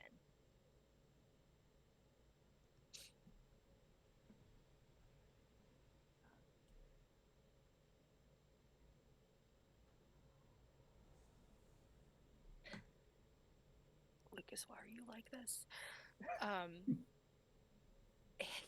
He says, you look good.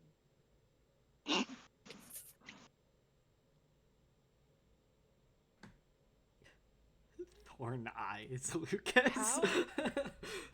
How banged up does Lucas like? I know he's healed up during the short rest, but like, how banged up does he look? So he, by mechanics, he is at full health. Obviously he has some. I don't know exactly what you'd see through the armor and stuff, but I think he still looks like he's favoring the one arm. I think, health or not, that is in the process of scarring. So, you know, so I don't know that he looks banged up actively, but the stuff from the fight is still evident. The blood has been cleaned off of the armor. He says what he says to her. She kinda... It's not flirty, for the record. Sure. She scans him up and down, and she's like, "You're still in one piece, at least." Lucas, if you would give me insight or perception. Insight or perception? Hold on.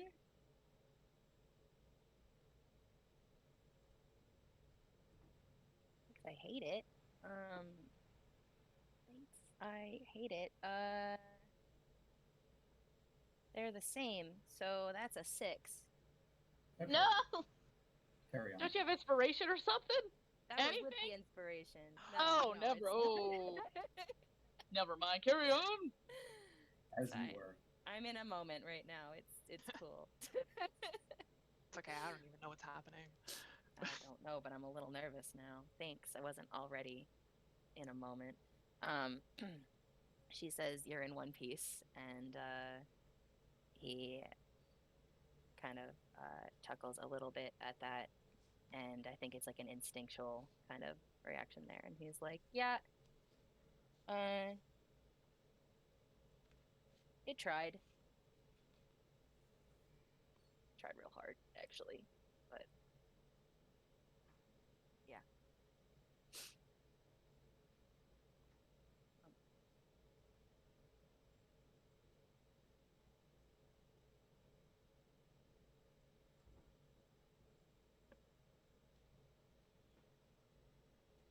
You know, I thought I'd be ready for this.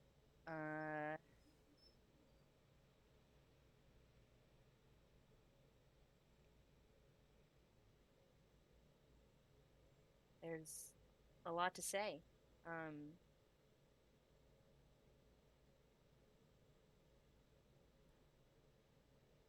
Where should we start?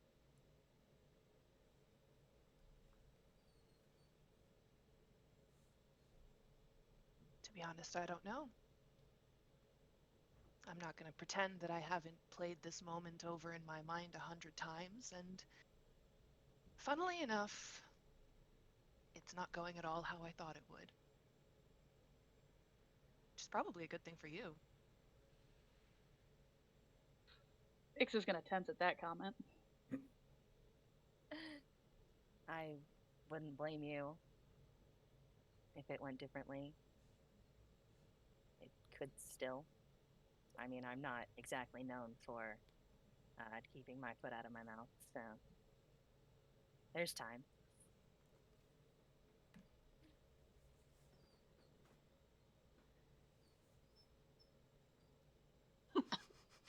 Fast.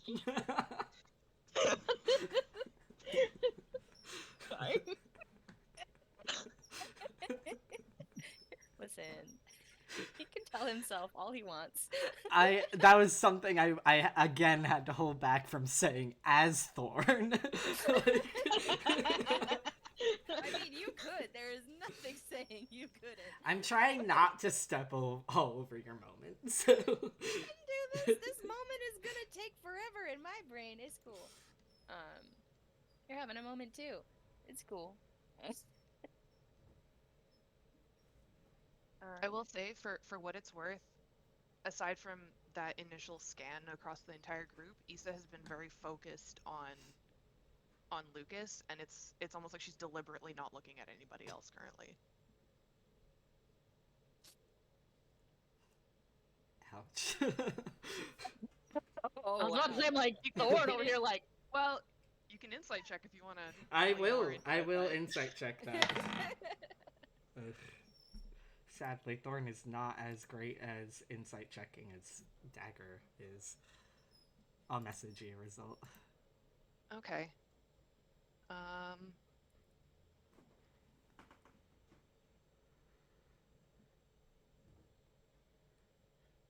Yeah, it.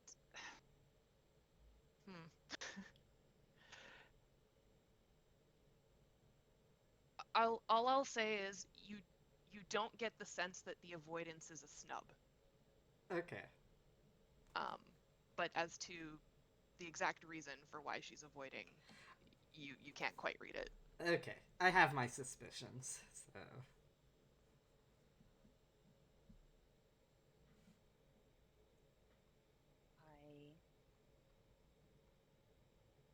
I guess maybe the place to start is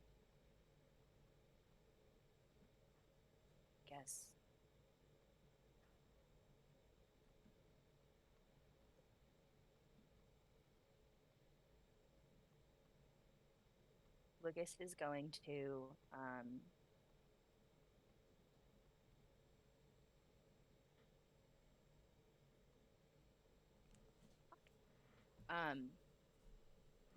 Lucas is going to move very intentionally and slowly towards his pocket, and he's going to say, I guess the place we probably want to start is with this. And he is going to slowly pull out a familiar blue gem that is a gemstone necklace that everyone has seen him fiddle with plenty of times. Mhm. She tracks the movement of his hand, and as soon as the pendant comes out, there's a flash of like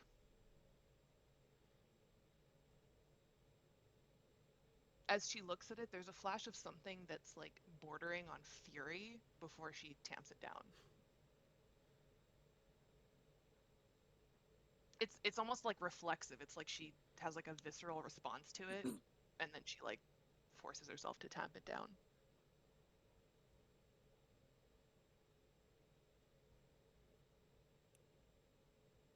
She looks up at him again. Doesn't say anything, right? Nope. Okay.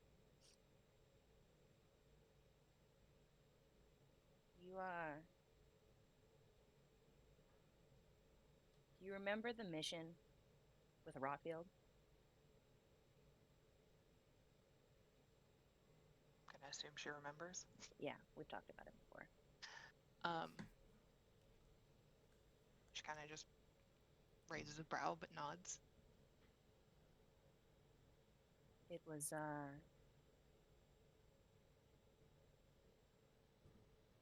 supposed to be pretty easy. Yes.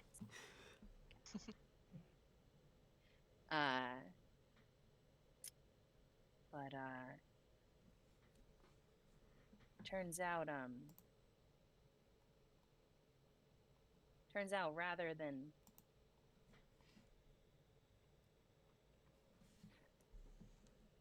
reset. Oh, words. I hate words. I hate words so much.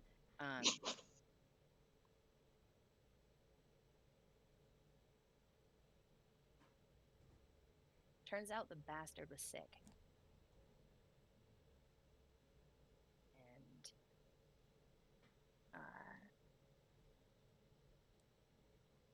he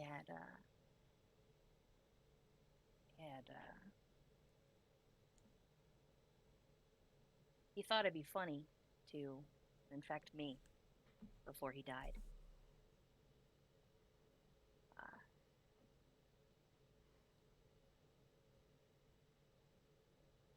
Cackle fever. I got away from everything and I thought it was fine. But it hit me on the way back home. And I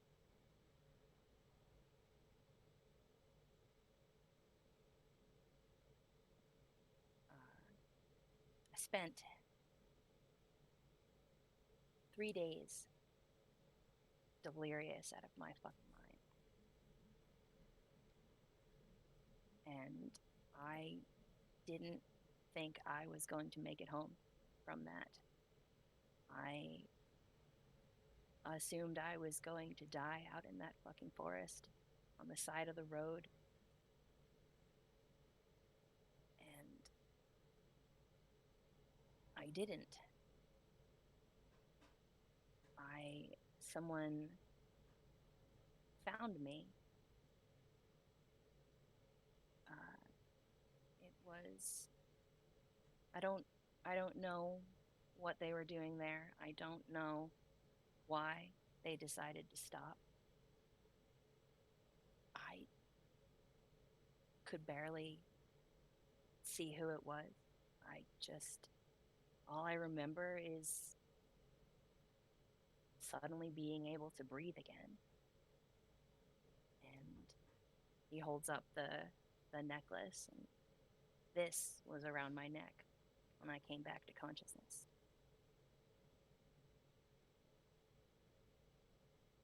And he's still looking at this necklace, but he's also like looking back to her, and his hand kind of clutches around it.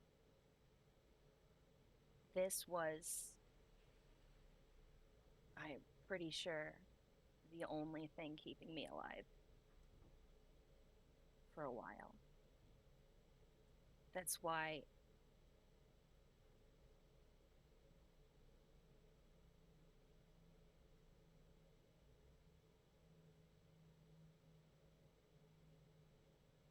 I don't know.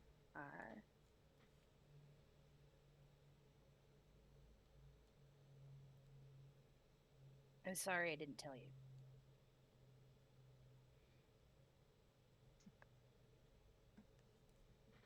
Insight check. Is he really sorry? Yeah, fucking insight check. Go away. Roll it. How sorry is this man? Do I want to roll real dice for this? I feel like I don't get to roll real dice very often.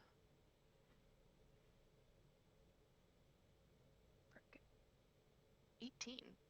18.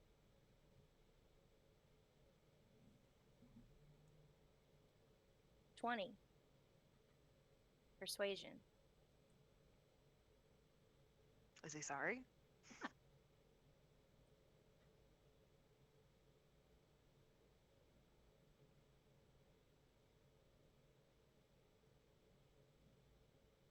Kind of. I will say, as he was telling the story,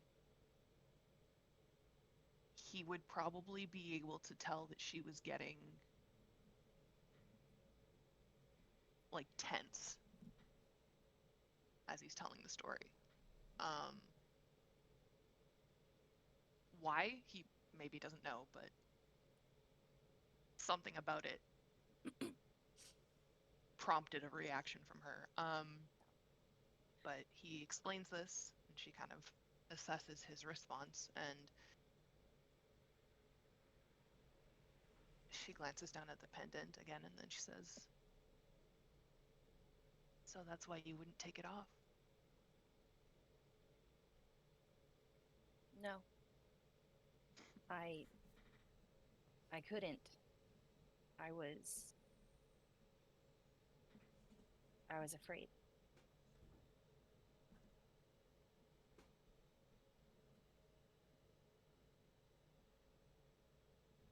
Afraid of. Sorry, go ahead. No, I thought you you're good. paused. I was afraid is good. Go ahead.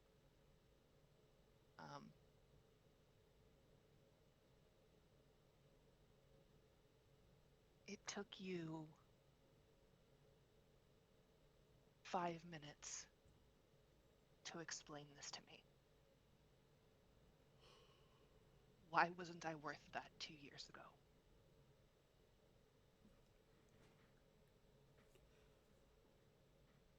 Lisa,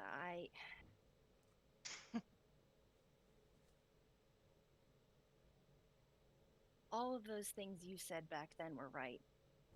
I was a mess. I wasn't thinking clearly. It felt like everyone was out to get me all the time, every moment.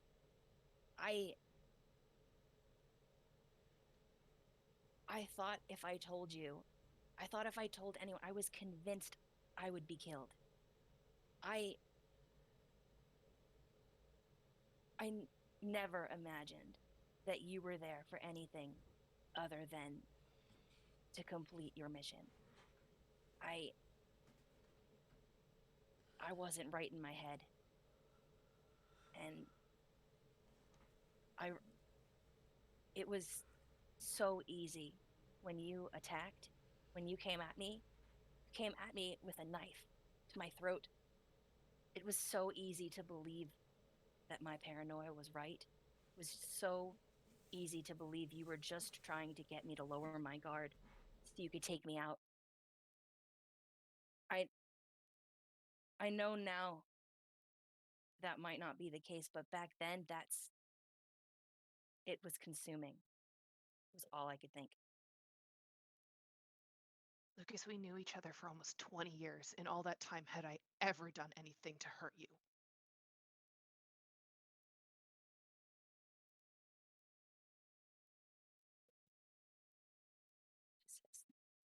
No.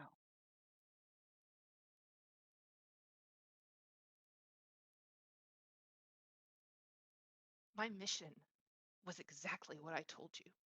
It was to watch you and to report, and I broke orders to even talk to you that day. I begged you to tell me the truth. I wanted to help you. And in the end, none of that meant anything to you. You told me to go home, that it had nothing to do with me. Like I had no place in your life and never had. I needed you to go. I needed to stop it before I did something else that I would regret, and I did it anyway.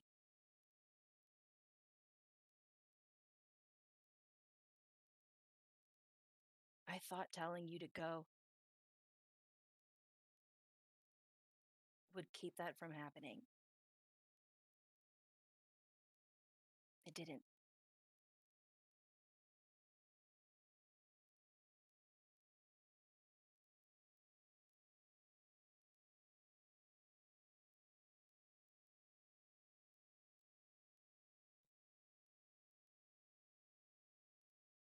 I didn't want to hurt you. I know that doesn't mean anything right now.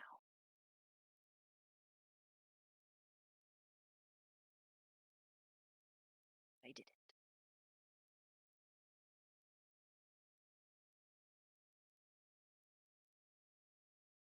She looks in the moment, it could just be that, like, emotions are high, but in the moment she looks like she doesn't believe that statement.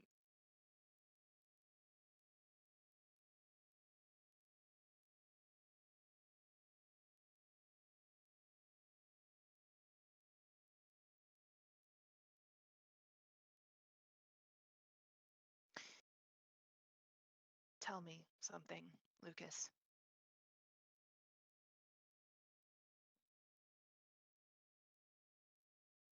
Would you be sorry if I wasn't standing here? if you really had killed me that day, would you feel guilty about it at all? Or is it just the fact that you have to answer for what you did that makes you sorry?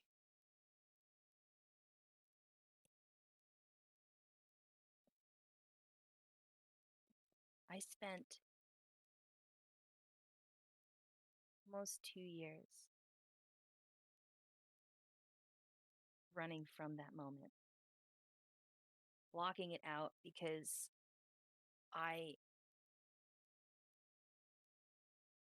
couldn't let myself think about it. I couldn't think about what I'd done. I couldn't regret it. I couldn't doubt it.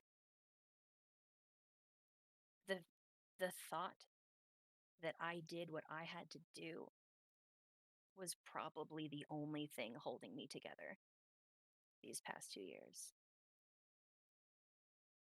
I couldn't afford to doubt it until I'd finished what I'd left to do. But especially these past few months, and even before that, even with that promise to myself, I thought about you all the time. Every little thing reminded me of you. The way I left you, what we used to be, what I did.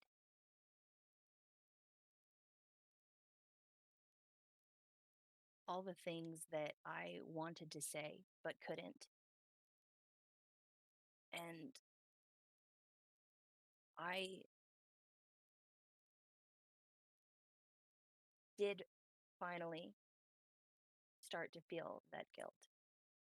It's been there all along. It's been waiting this whole time to come out. And only recently did I finally let myself start feeling it.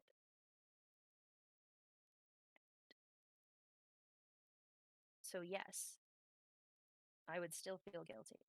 I still do feel guilty. But the fact that you're standing here right now, I'm just glad that you're alive.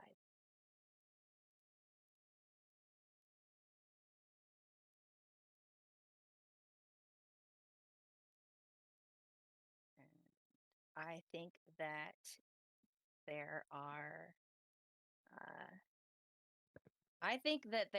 there are tears in his eyes at that point.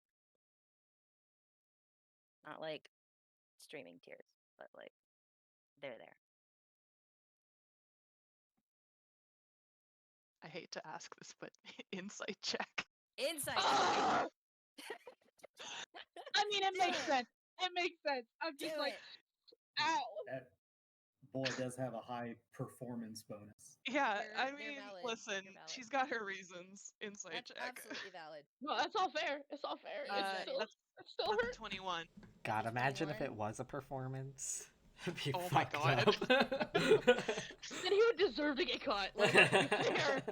I mean, valid, absolutely valid.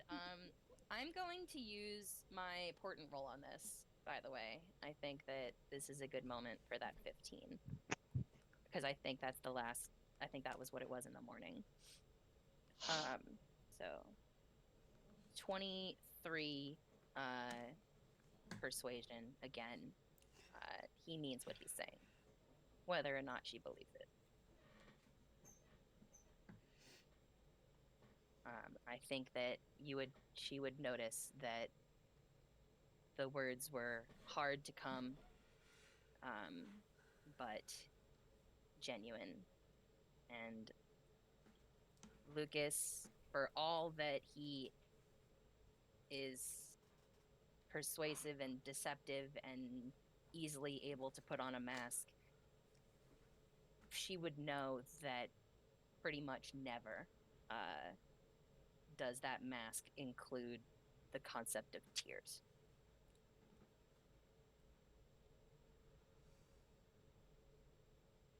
fair.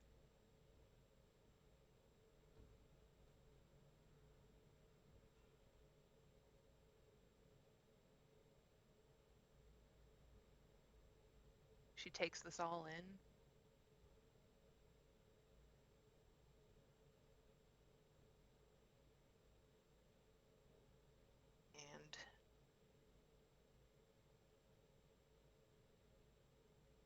And for a few moments her expression is like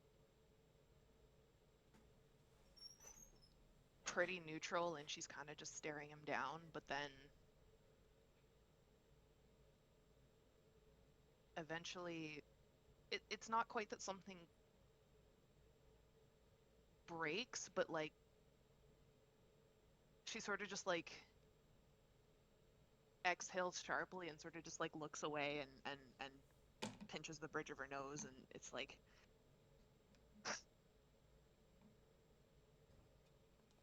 I have spent the last 2 years sustained by nothing but my anger at you.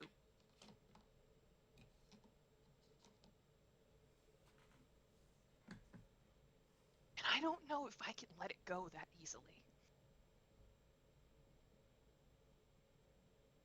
Ooh. My understand. life Oh, changed irrevocably that day.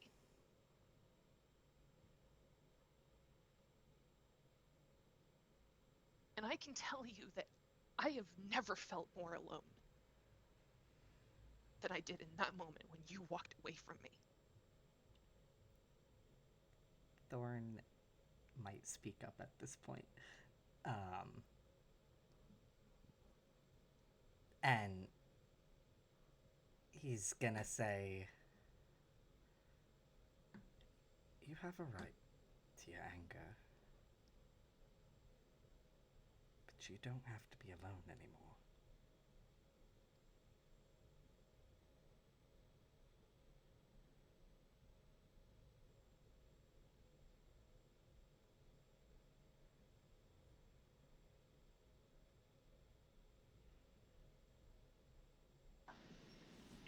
She does finally look at Thorn when he speaks, and despite herself, her expression softens ever so slightly when she looks at him. She doesn't smile, like she still is very much like up in her feelings, but it's not quite as like her expression isn't quite as hard as it was before. Yeah.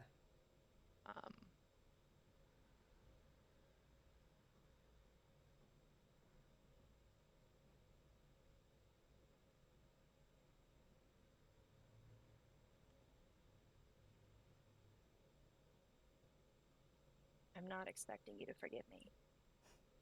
I don't think I deserve that. But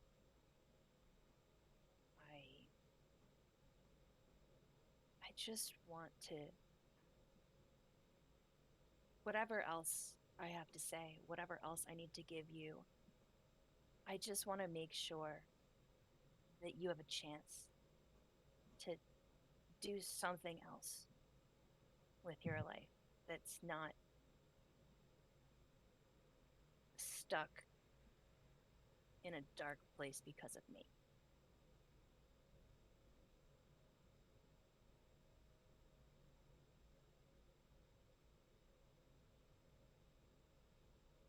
Everyone deserves a chance to move on.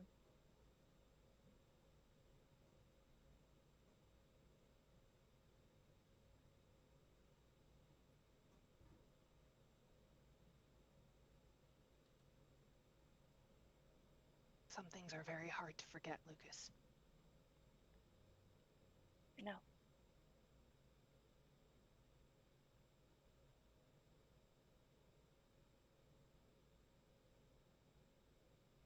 I know.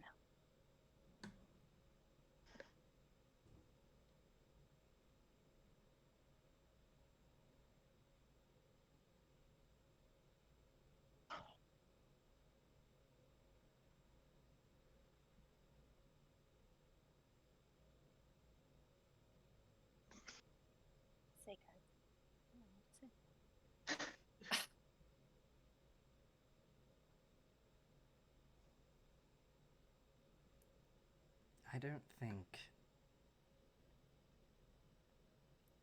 allowing yourself the chance to heal means you have to forget. In fact, I don't think you could heal if you forgot.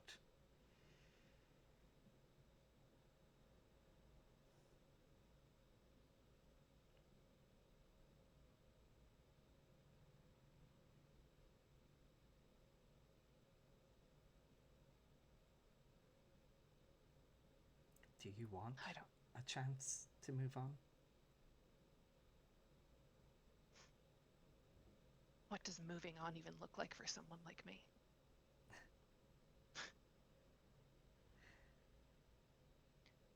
That's 24 days. 24 days is how long it's been since I disobeyed a direct order to return to Rexentrum.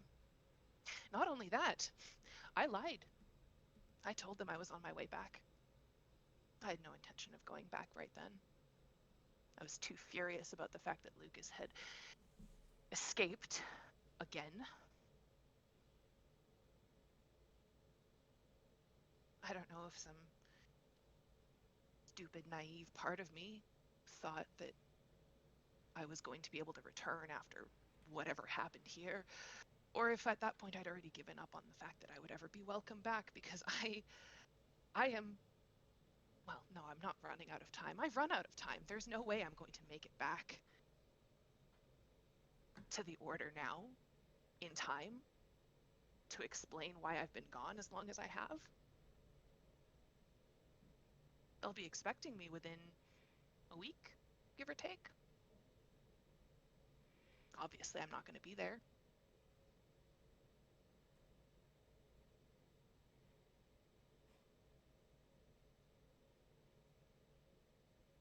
I don't know what happens to me now.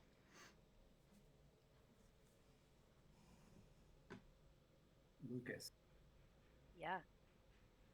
as you are considering a response to that, you hear a sound.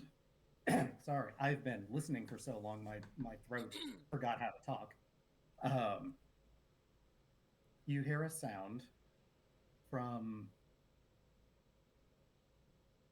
I would say, just the next tier down, just right behind where Isa is. The sound itself is barely a whisper, but in your head it echoes like somebody screaming at you.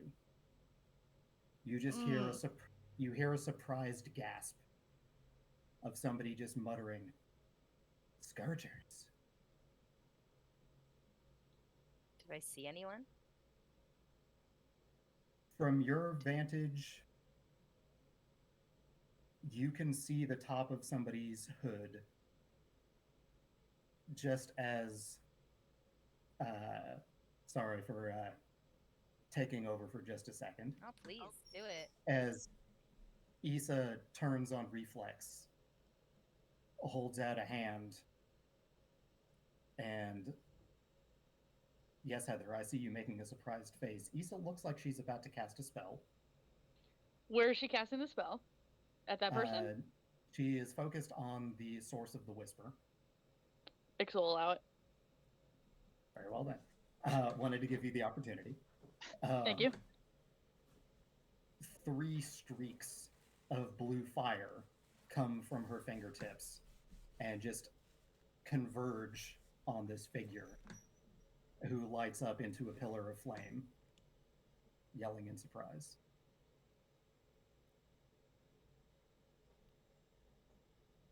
That is where we will end session for now.